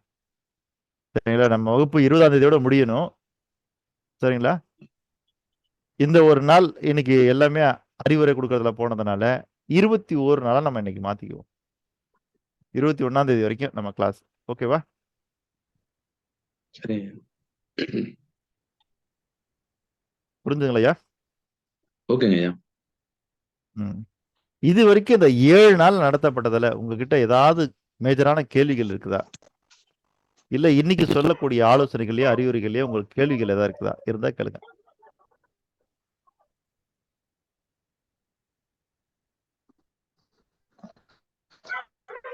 எனக்கு என்னோட நிலைவு வந்து சொல்றேன் என்னன்னா, நீங்க வந்து சொல்லும் போதெல்லாம் புரியுது, எழுதுன்னு நினைக்கிறேன். எழுதும் போது மனசு என்ன சொல்லுது, உனக்கு தான் புரிஞ்சிச்சு ஏன் எழுதணும்னு சொல்லுது, எழுத மாட்டேங்கிறேன். ஆனா அடுத்து திருப்பி கேட்டா அந்த இது திருப்பி மனசு சொல்லணுங்க, தெரிஞ்சதுன்னு சொன்ன மனசு ஏன் சொல்ல மாட்டேன்? இதுக்கு என்ன பதில்? நான் இல்ல சொன்னது அதாங்க புரியுதா ஐயா, சார்? அதுக்கு எழுதியே ஆகணும், வேற வழி இல்ல. ஏன்னா இந்த அது 3 ஆற்றல்ல ஒண்ணு விட்டுட்டீங்கன்னா கூட உங்க வாழ்க்கையில உங்களுக்கு தேவையான வெற்றி கிடைப்பது தாமதமாகும், இல்ல இன்னொன்னு கிடைக்காம கூட சொல்றீங்க, போகலாம். இன்னொன்னு சொல்றீங்க, எழுதும் போது நான் மிஸ்டேக் பண்றேன், இந்த மிஸ்டேக்கோட தான் பதியுமா, அதை கரெக்ட் பண்ணிக்கணும். அது எப்படி? அது என்ன? ஐயா, நீங்க எழுதக்கூடிய எழுத்துல எவ்வளவு மிஸ்டேக் பண்றீங்களோ அவ்வளவு மிஸ்டேக் உங்க வாழ்க்கையில நடக்கும். அது எப்படி திருத்தம் பண்றது? நம்ம எழுதி எழுதிதான் மிஸ்டேக்கை திருத்திக்கணுமான்னு கேட்கிறேன். ஆமாங்க ஐயா, நீங்க கோபால கேபால்னு எழுதுனீங்கன்னா உங்க வாழ்க்கையில நீங்க கேபாலா தான் இருக்க முடியும், கோபாலா இருக்க முடியாது. எழுத்தாற்றலுக்கு அவ்வளவு பவர்னு சொல்றீங்க. எழுத்து ஆமாங்க எழுதுறது ஐயா, எழுத்து தான் சொல்லா மாறுது, அந்த சொல்லுதான் உங்க வாழ்க்கையாவே மாறுது. நீங்க இந்த பஞ்சு மிட்டாய் சுத்துவாங்க பாத்திருக்கீங்களா? அந்த ஆமா. பஞ்சு மிட்டாய் தயாரிக்க பண்ற அந்த மிஷின் பாத்திருக்கீங்களா? ஆமா, ரவுண்டா இருக்கும், ம். அது அப்படியே ஆமா. படரும், அப்படியே எடுப்பாங்க. ஆனா என்ன ஒண்ணுன்னா, இனிமேல் தமிழ்நாட்டுல இருக்கவங்க பஞ்சு மிட்டாய் சாப்பிட ஆசைப்பட முடியாது, அவ்வளவுதான். அதுக்கு போட்டா ஏதோ கேன்சர் வருதுன்னு சொல்லிட்டாங்க. என்ன, அதனால அதுக்கு ஒரு ஜியோ போட்டாங்க, இனிமேல் அவ்வளவுதான், நம்ம பஞ்சு மிட்டாய் சாப்பிட முடியாது. இல்ல அது என்ன சார், அது எனக்கு புரியல, அது என்ன கேன்சர் வருதுன்னு? என்ன ஜீனி சார், தானே? அந்த ரோஸ் கலரா இருக்குல்ல சார், கலரு, ஆமா. அந்த ரோஸ் கலரா இருக்கிறதுக்கு பயன்படுத்தக்கூடிய கெமிக்கல் இருக்கு இல்லையா, ஆமா. அது வந்து கேன்சர் வருது சார். ரோஸ் பவுடருக்கார சரியா கவனிக்கலன்னு நினைக்கிறேன். இல்ல சார், பிரச்சனை என்னன்னா நீங்க எல்லா கலரிங் ஏஜென்ட்ல கேன்சர் வருது, கேன்சர் வருது. ஆனா பஞ்சு மிட்டாய் மட்டும் தடை பண்ணிருக்காங்க. எனக்கு அதான் தெரியல, வடநாட்டுக்காரன் ஏதாவது சம்திங் வடநாட்டுக்கார அந்த ஸ்வீட்டுக்கு மேல ஒயிட்டா போடுறதுனால என்னது, அதெல்லாம் கெமிக்கல் தானே? இல்ல சார், அது வேற, அது வேற, அது வேற, அது வேற. சரிங்களா? இப்போ எந்த இதுமே சாப்பிட முடியாது கெமிக்கல் இல்லாம. இல்ல சார், ஸ்வீட் மேல போடுற ஒயிட்னர் வந்து வேற, அது இல்ல, அது ஒரு மெட்டல், அது அத வந்து அது வெள்ளி என் பன்னி கொழுப்பு. அதான் ஐயா, வெள்ளி இடை என் பன்னி கொழுப்பு. வெள்ளி போட்டு அது கொழுப்புல போட்டு தட்டி தட்டி தட்டி தட்டி தட்டி தட்டி அப்படியே பிரிச்சு பண்ணிட்டாங்க பேப்பர் மாதிரி, அதான் அது மேல ஒட்டுறாங்க. சரிங்களா? அதனால அது வேற, அது அது வந்து கலர் கிடையாது. சரி, ஓகே. அந்த மாதிரி அந்த பஞ்சு மிட்டாயை உருவாக்குற மிஷின்ல பாத்தீங்கன்னா உள்ளுக்குள்ள சர்க்கரை கொட்டிடுவாங்க சார், கீழே நெருப்பு எரிய விடுவாங்க. பசங்க பார்க்கும்போது எப்படி இருக்குன்னா ஒண்ணுமே இல்லாத மாதிரி இருக்கும். அதுல அது சுருன்னு சுத்திட்டே இருக்கும்போது கொஞ்ச நேரத்துல பாத்தீங்கன்னா அப்படியே ஒட்டடை மாதிரி சேரும். புரியுதுங்களா? பசங்களுக்கு ஆச்சரியமான விஷயம்னா ஒண்ணுமே இல்லாதது எப்படி இதுல பஞ்சு மிட்டாய் உருவாதுன்னு. நான் குழந்தையில இருந்து அதை பார்த்திருக்கேன், சின்ன பையன்ல இருந்து அதை பார்த்திருக்கேன். என்ன உள்ள ஒண்ணுமே இல்லையா, ஆனா எப்படி பஞ்சு மிட்டாய் உருவாதுன்னு. ஆனா போட்டவனுக்கு தான் தெரியும் சக்கரைங்கிறது உள்ள மறைஞ்சிருக்குது, அதுதான் அப்படியே ஒட்டடை மாதிரி மாறுது அந்த ஹீட்ல, அதைத்தான் இவன் சுருட்டி எடுத்து கொடுக்குறான். அந்த மாதிரி சர்க்கரை வந்து ஹீட் ஆகும்போது அந்த மாதிரி படருமா? அது கெமிக்கல் ரியாக்ஷன். ஆனா நீங்க பார்த்த மாதிரி நானும் பார்த்திருக்கேன், குழந்தையில இருந்து பார்த்திருக்கேன். எனக்கு கேள்வி இருக்கு. சொல்லுங்க ஐயா. இயற்கை, இப்போ நம்ம லாஸ்டா பார்த்திருக்கிற தலைப்பு வந்து இயற்கை இணைத்திருங்கள். சோ இயற்கையில எல்லாருமே நல்லா இருக்கணும், ஆனா பெரும்பான்மையான மக்கள் வந்து கஷ்டப்படுறாங்க. பொருளாதார அளவுல, நோய், அப்புறம் வந்து பல காரணங்கள்ல கஷ்டப்பட்டுக்கிட்டு இருக்காங்க. சோ இது வந்து ஏன் வந்து இயற்கையில அந்த மாதிரி நடந்துட்டு இருக்கு? ஐயா அதான் நேத்து முந்தினத்தை கேட்டீங்க, நான் சொன்னேன் மனோபாவம்னு. சோ இந்த கஷ்டப்படுறவங்க எல்லாருக்குமே அவங்களோட மனோபாவம் தான் காரணங்களா நோய் வர்றதுக்கும்? ஆமாங்க ஐயா, அதாவது கஷ்டப்படுறவங்களுக்கு மட்டும் இல்ல, நல்லாருங்களுக்கும் அவங்களுக்கு காரணம் மனோபாவம் தான். அதாவது ஃபர்ஸ்ட் ஸ்டார்டிங் பாயிண்ட் மனோபாவம் ஐயா. சொல்லுங்க ஐயா. பிறந்த குழந்தைக்கு வந்து கேன்சர் போன்ற கொடிய நோய்கள் இருக்கு. அந்த குழந்தைக்கு என்ன மனோபாவம், அந்த இல்லைன்னா அந்த தாய் கருக்குள்ள இருக்கும்போதே தாயோட மனோபாவத்தினால அது ஆச்சா, இல்ல அந்த குழந்தைக்கு என்ன மனோபாவம் இருக்க முடியும்? அது அப்பதான் ஸ்டார்ட் ஆகுது, விதையில இருந்து தளிர் விடுது. சரிங்கய்யா. அந்த இடத்துல அந்த மனோபாவத்தை எப்படி அப்ளை பண்றது?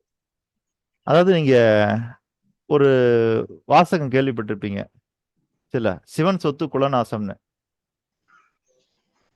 சரிங்களா? அதுக்கு என்ன பொருள்? தனக்கு உரியது இல்லாத எடுத்துக்கிட்டா குலம் அழியும் அப்படின்றது இல்லைங்கய்யா. எது சிவன் சொத்து, எது குலநாசம்?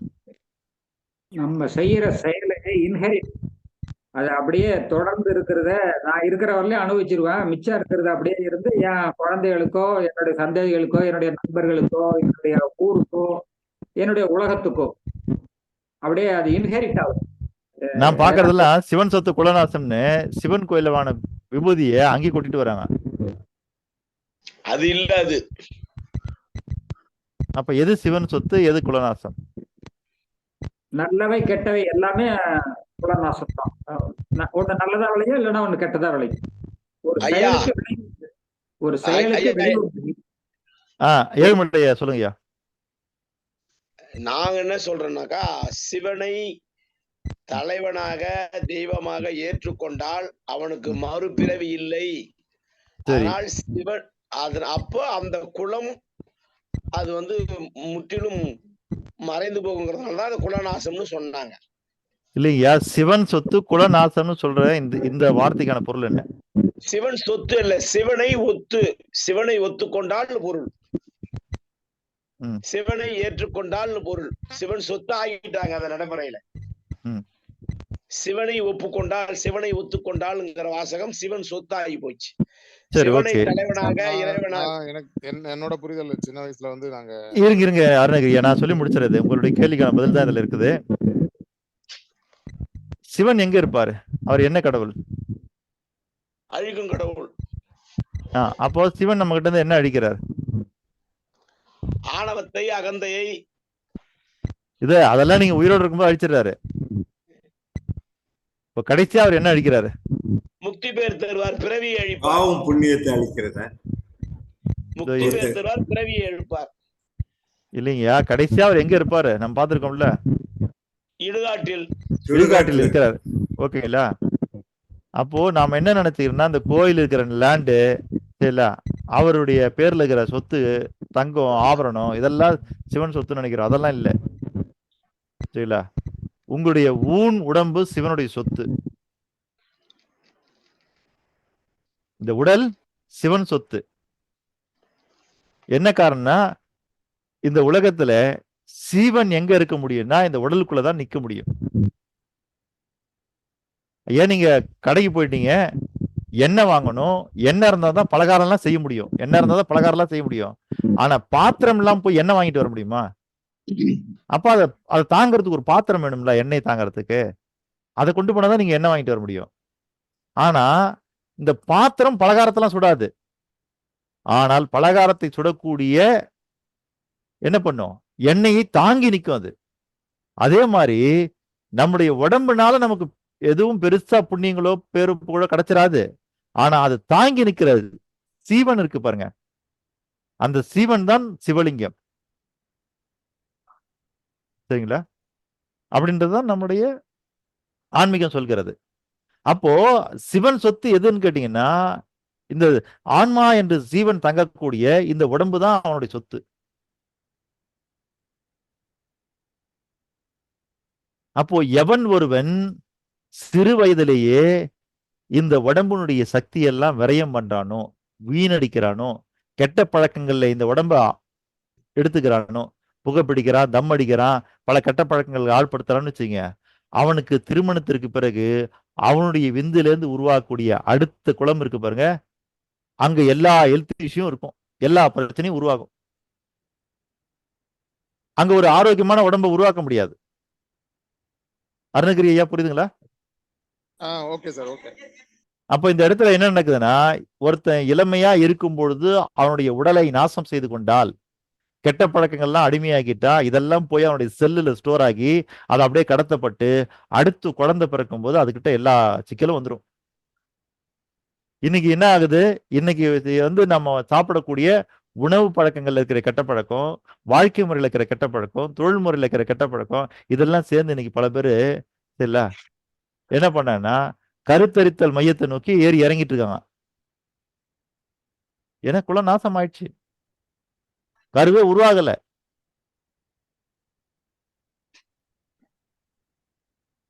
அருணகிரி ஐயா, அப்போ குழந்தைக்கு என்னன்னா பரிணாம வளர்ச்சி படி பாத்தீங்கன்னா குழந்தையில உங்களுக்கு முழு மனம் உருவாகாது. அப்ப அதுக்கு முன்னாடி வரைக்கும் யாருது மனம் இருந்ததோ அந்த மனதினுடைய பலன்கள் உங்களுக்கு கிடைக்குது. அதனாலதான் குழந்தையிலேயே கேன்சரு, குழந்தையிலேயே சிக்கல், குழந்தையிலேயே ஊனமா பிறக்கிறது, குழந்தையிலேயே உறுப்புகள்லாம் சிதைஞ்சு பிறக்கிறது. இதெல்லாம் என்ன காரணம்? அது அவங்க அப்பா அம்மாவுடைய இடத்துல இருந்து வந்தது, அவங்க செஞ்ச விஷயம்.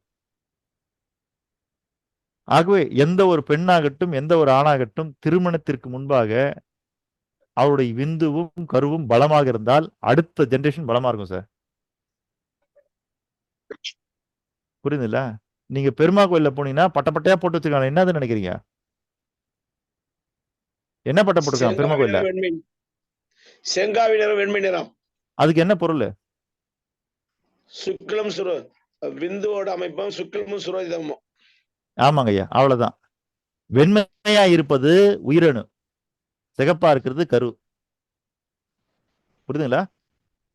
இதெல்லாம் நமக்கு பாடமா இப்ப வச்சிருந்தாங்க, நாம அதெல்லாம் போட்டு என்னென்னமோ பண்ணிட்டோம். இப்பதான் கலர் கலரா அடிக்க ஆரம்பிச்சாங்களா சார்? இல்லையே, ஆமா. கோயில்ல அடிக்க மாட்டாங்க. அப்போ அந்த அடிக்க மாட்டாங்க ஐயா. அப்போ சரிங்களா, அந்த தாயினுடைய ரத்தத்துல இருந்து உருவாகிற கரு இருக்கு பாருங்க, அந்த கருவும் ஆண் கிட்ட இருந்து இருக்கிற அந்த உயிரணு இருக்கு பாருங்க, அது இரண்டும் சேர்ந்தால்தான் ஒரு ஜீவன் உற்பத்தி ஆக முடியும். புரியுதுல்ல? அது ரெண்டுத்தினுடைய பொருளாகத்தான் அப்ப என்ன பண்ணா ஒயிட் சிகப்பு, ஒயிட் சிகப்பு, ஒயிட் சிகப்பு மாத்தி மாத்தி அடிச்சு வச்சிருந்தாங்க. செந்தூரம்னு சொல்லுவாங்க அத. எல்லா கோயிலோட காம்பவுண்ட் வால்லயும் அதான் இருக்கும் சார் இப்பவுமே கிராமங்கள்ல. அதான், அது சிவன் கோயிலாகட்டும் அல்லது விஷ்ணு கோயிலாகட்டும் எல்லா இடத்துலயும் அதான் இருக்கும். அது காரணம் என்னன்னா உயிர் தோற்றத்தினுடைய ஆரம்ப நிலை அது. அதே போல நீங்க போட்டிருக்கீங்களா பிள்ளையார் சுழி, அது என்னது? அது பிள்ளையார் சுழினா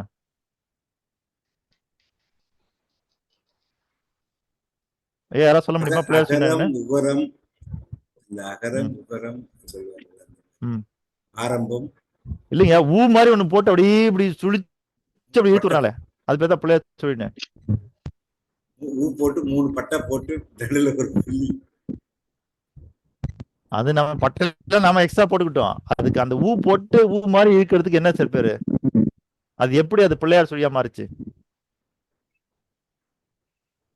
வெறும் துதிக்கை மட்டும் அப்படி ஒரு கமா போட்டிருந்தாங்க ஐயா. அது துதிக்கையாது, அது துதிக்கை இல்ல, அதுதான் உயிரினுடைய தோற்றத்தினுடைய ஆரம்ப நிலை. ஒரு கரு முட்டைய விந்து போய் துளைக்கிறதுக்கான செயல்பாடு தான் அந்த ஊ. அது வேலோட அமைப்பு தானே ஐயா சொல்றாங்க. என்னங்க ஐயா? முருகப்பெருமான் வச்சிருக்கிற வேல் தான் சார் அது விந்துவோட அமைப்புன்னு சொன்னாங்க. அதுதான் ஓகேங்க ஐயா, அது அவர் கையில தனியா வச்சிருக்காரு. நான் சொல்றது நீங்க ஊ மாதிரி போடுறீங்க இல்லையா, அது என்னன்னா அந்த வட்டம் வந்து திணை முட்டை, அது அதுக்குள்ள போய் இந்த உயிரணு தொலைக்கும் பொழுது அதுதான் அந்த வால். நீங்க ஊ மாதிரி பின்னாடி இழுத்து விடுறீங்க இல்லையா, அந்த வால். இது ரெண்டும் தொலைச்ச பிறகுதான் ஒரு உயிர் தோற்றம் அடைகிறது. அதைத்தான் நம்ம என்ன பண்ணோம்னா எதை எழுதுறதா இருந்தாலும் எதை ஆரம்பிக்கிறதா இருந்தாலும் முதல்ல பிள்ளையார் சொல்லி போட்டு ஆரம்பிக்கிறோம். காரணம் என்ன? அதுதான் தோற்றம். புரியுதுங்களா? அப்ப அதுக்கு ஏன் பிள்ளையார் சொல்லின்னு பேர் வச்சோம்னா எல்லா வினைகளுக்கும் முதல்ல நம்ம நிறுத்துற கடவுள் யாருன்னா வினையின் நாயகனா விநாயகன். அப்ப எல்லா வினைக்கும் வந்துன்னா அவர் தான் முதல். அப்படின்றதுனால்தான் இந்த செயல்பாடு நடைபெறுவது. இதுதான் ஒரு உயிர் தோற்றத்தினுடைய முதல் செயல்பாடு. இது ரெண்டும் இணையலைன்னா உயிர் தோன்ற முடியாது. அப்ப அதான் முதல் செயல்பாடு. அதனால அதுக்கு நம்ம என்ன பண்ணோம்னா விநாயகனுடைய நாமத்தை வைத்து அது பிள்ளையார் சுழின்ட்டோம்.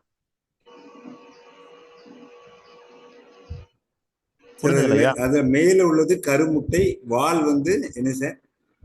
அதாங்க ஐயா, உயிரணு தொலைச்சதுக்கு பிறகு என்ன ஆகுன்னா அந்த உயிரணு பாத்தீங்கன்னா எப்படி இருக்குன்னா ஒரு தலையும் வாழும் இருக்கும். ஆமா, தலையும் வாழு மாதிரி தான். ஓகேங்களா? அது போய் அந்த சிறுமுட்டையை தொலைச்சிருந்தா அந்த தலை உள்ள போயிடும். புரியுதுங்களா? அது உள்ள போக இந்த வாழும் உள்ள போக பாருங்க, அந்த வால் இப்படி வெளியே நீட்டிட்டு இருக்கும். அதுதான் நம்ம ஊ போறது. புரியுதுங்களா? பிள்ளையார் சுழின்ற பேர் அப்படி சுவிச்சு அப்படியே போச்சுன்னா சில பேர் அப்படி சுவிச்சு வெளியே இழுத்து விடுவாங்க. அது என்னன்னா வேற ஒண்ணும் இல்ல, அந்த சினை முட்டையை வந்துன்னா இந்த விந்தனு போய் தொலைக்குது இல்லையா, தொலைச்சோன்னே இதனுடைய தலை உள்ள போயிடும். அது உள்ள போனா அந்த வால் வெளியே நீட்டிட்டு இருக்கும். அதுதான் அது. புரிஞ்சுங்களா ஐயா? அப்போ அருணகிரி ஐயா சொல்றதுன்னா பிறக்கும் போதே குழந்தைங்க ஏன் இந்த மாதிரி பாதிப்புல இருக்குதுன்னா எவன் தன்னுடைய விந்துவையும் சினையையும் வந்துன்னா அவர்களுடைய பழக்க வழக்கங்களால் சிதைத்து விட்டார்களோ அந்த பாதிப்பு அந்த குழந்தைக்கு பிறக்கும்போது வரும். அததான் நீங்க பெற்றவர்கள் செய்த பாவம் பிள்ளைகளை சாரும்னு சொன்னாங்க. ஆமாங்க ஐயா. இப்ப நான் வந்து 20 வயசா இருக்கும்போது நான் தம் அடிக்கிறேன்னு வச்சுங்க. என்கிட்ட தம் அடிக்கிற பழக்கம் இருக்குது 20 வயசா இருக்கும்போது. ஆனா நம்ம ஒரு 30 வயசுல அதை விட்டுட்டேன். 35 வயசுல கல்யாணத்தை பண்றேன். எனக்கு ஒரு குழந்தை பிறக்குது. அது ஒரு ஆண் பையன்னு வச்சுக்கோங்க. கரெக்டா 20 வயசு ஆகும்போது ஆட்டோமேட்டிக்கா அவனுக்கு தம் அடிக்கிற அந்த உணர்வு வந்துடும். நீங்க உங்க மரபணுவுல எதெல்லாம் கெட்ட பழக்கம்லாம் வச்சிருந்தீங்களோ அதை அப்படியே கடத்தி அவனுக்கு போகும். அதனால சில வீட்டுல திட்டும்போது சொல்லுவாங்க, அப்பனுக்கு தப்பாம பிறந்திருக்கு பாருன்னு அப்படி இடிப்பாங்க நம்மட்டல. அப்பன மாதிரியே இருக்கு பாருன்னுவாங்க. அம்மா மாதிரி இல்லைன்னு யாரும் சொல்ல மாட்டேங்கிறாங்க. இல்ல அதுதாங்க ஐயா சொல்றேன். இந்த இடத்துல நம்ம பார்க்கறது என்னன்னா அப்பன மாதிரியே இருக்குதுன்னு சொல்றதுக்கு காரணம் உங்களுடைய புத்தி சரிங்களா, உங்களுடைய சித்தம் இல்ல, உங்களுடைய புத்தி சித்தம் அறிவு அதெல்லாம் எடுத்துட்டு போறது என்ன அப்பனதுதான் கொண்டு போகாது. சொல்லுங்க கலைஞர் சார். சார் இது அப்படியே உள்டாவா நல்லதா செஞ்சோம்னா நல்ல நிச்சயம் நல்லதாவே நடக்கும். கண்டிப்பா. அதனாலதான் நான் வந்து பல இடங்களை சொல்லுவேன், ஒரு ஆணுக்கும் பெண்ணுக்கும் திருமணம் நிச்சயிக்கப்பட்டால் சரிங்களா, ஒரு 6 மாசமாவது தள்ளி போடணும் திருமணத்தை. Sir time 6:28 sir. வந்துட்டேம்மா. சரிங்களா, ஒரு ஆணுக்கும் பெண்ணுக்கும் திருமணம் நிச்சயிக்கப்பட்டா ஒரு 6 மாசமா தள்ளி போட்டு அந்த 6 மாசத்துக்குள்ளார அவங்களுடைய என்ன பண்ணணும், ஹெல்த்தை வந்து எவ்வளவு ஸ்ட்ராங் ஆக்க முடியுமோ அவ்வளவு ஸ்ட்ராங் ஆக்கிடணும். சரிங்களா, ஒரு 6 மாசம் கேப்பாவது இருக்கணும். அதனால அப்ப நிச்சயம் பண்ணது ஒரு தேதி, திருமணம் பண்ணது ஒரு தேதியாவது காரணம் என்ன, எப்போ நிச்சயிக்கப்பட்டதோ அப்பத்துல இருந்து 2 பேரையும் ஸ்ட்ராங் ஆக்க ஆரம்பிச்சிருவாங்க. அப்ப எவ்வளவுக்கு உங்களுக்கு ஸ்ட்ராங் ஆகுதோ அது அப்படியே அடுத்த தலைமுறையே கடத்தப்படும். ஆகவே சிவனுடைய சொத்து எதுவென்றால் ஜீவன் உள்ள இருக்கக்கூடிய திருமந்திரம் சொன்ன இந்த உடம்பு இருக்கு பாருங்க, இதுதான் சிவனுடைய ஆலயம், இதுதான் சிவனுடைய சொத்து. ஆமா, இதுதான் சிவனுடைய சொத்து. அவனுடைய ஆலயம் எதுவோ அதுதான் சிவனுடைய சொத்து. இந்த சொத்து எல்லாமே நம்முடைய மரபணுல இருந்து கடத்தப்படுது பாருங்க. இதை நீங்க நாசம் பண்ணிட்டீங்கன்னா, இந்த உடம்ப நாசம் பண்ணிட்டீங்கன்னா இதனால உருவாகிற அடுத்த குலமும் நாசமாகும். அதுதான் இந்த சிவன் சொத்தை எவன் வந்து நாசம் செய்கிறானோ அதனால அடுத்த குலம் உருவாகிறது அங்க நாசமாகும். அதுதான் சிவன் சொத்து குலநாசம். நன்றிங்களா ஐயா, மிக்க நன்றி. அம்மா நீங்க சிலபஸை விட்டு போனாலும் பரவாயில்ல, இன்னைக்கு நிறைய தகவல் கொடுத்தீங்க. அவுட் ஆஃப் சிலபஸ்ல நிறைய வந்து. சரி லட்சுமி அம்மா ரெடியா இருக்கேன் சார். கொடுங்கம்மா. உலக மக்களின் நன்மைக்கான கூட்டு பிரார்த்தனை. உலக மக்களின் நன்மைக்கான கூட்டு பிரார்த்தனை. உலகின் எல்லா உயிர்களையும் படைத்த உலகின் எல்லா உயிர்களையும் படைத்த சர்வ வல்லமையும் ஈடு இணையில்லா சக்திகளின் பிறப்பிடமாக உள்ள ஈடு இணையில்லா சக்திகளின் பிறப்பிடமாக உள்ள இயற்கை பேராற்றலே இயற்கை பேராற்றலின் மாபெரும் சக்தியாக எங்களின் ஆழ்மன நம்பிக்கையாக எங்களுக்குள் பெருக்கெடுத்து ஓடும் நேர்மறை ஆற்றலே அனுதினமும் உற்சாக ஊற்றாயிருந்து நாங்கள் அனைவரும் சகல ஐஸ்வர்யங்களுடன் ஆனந்தமயமான ஆரோக்கிய வாழ்வினை பெற்று அதிகாரம் ஆளுமை செல்வாக்கு வல்லமை கொண்ட மனிதர்களாக ஞானம் புகழ் வெற்றிகளை அடைந்து நாங்களும் எங்கள் குடும்பமும் பரிபூர்ண திருப்தியுடன் நிறைந்த செல்வ செழிப்புடன் மிகவும் நிம்மதியான வாழ்வினை வாழ்ந்து வருகிறோம். எங்களுக்கு நிம்மதியான வாழ்வினை அளித்த இயற்கை பேராற்றலின் பெரும் கருணைக்கு எங்களின் மனமார்ந்த நன்றி, எங்களின் உணர்வுபூர்வமான நன்றி, எங்களின் ஆத்மார்த்தமான நன்றி. அனைவருக்கும் நன்றி.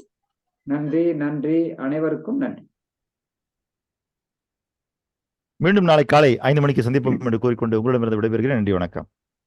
வணக்கம் ஐயா. Thank you sir.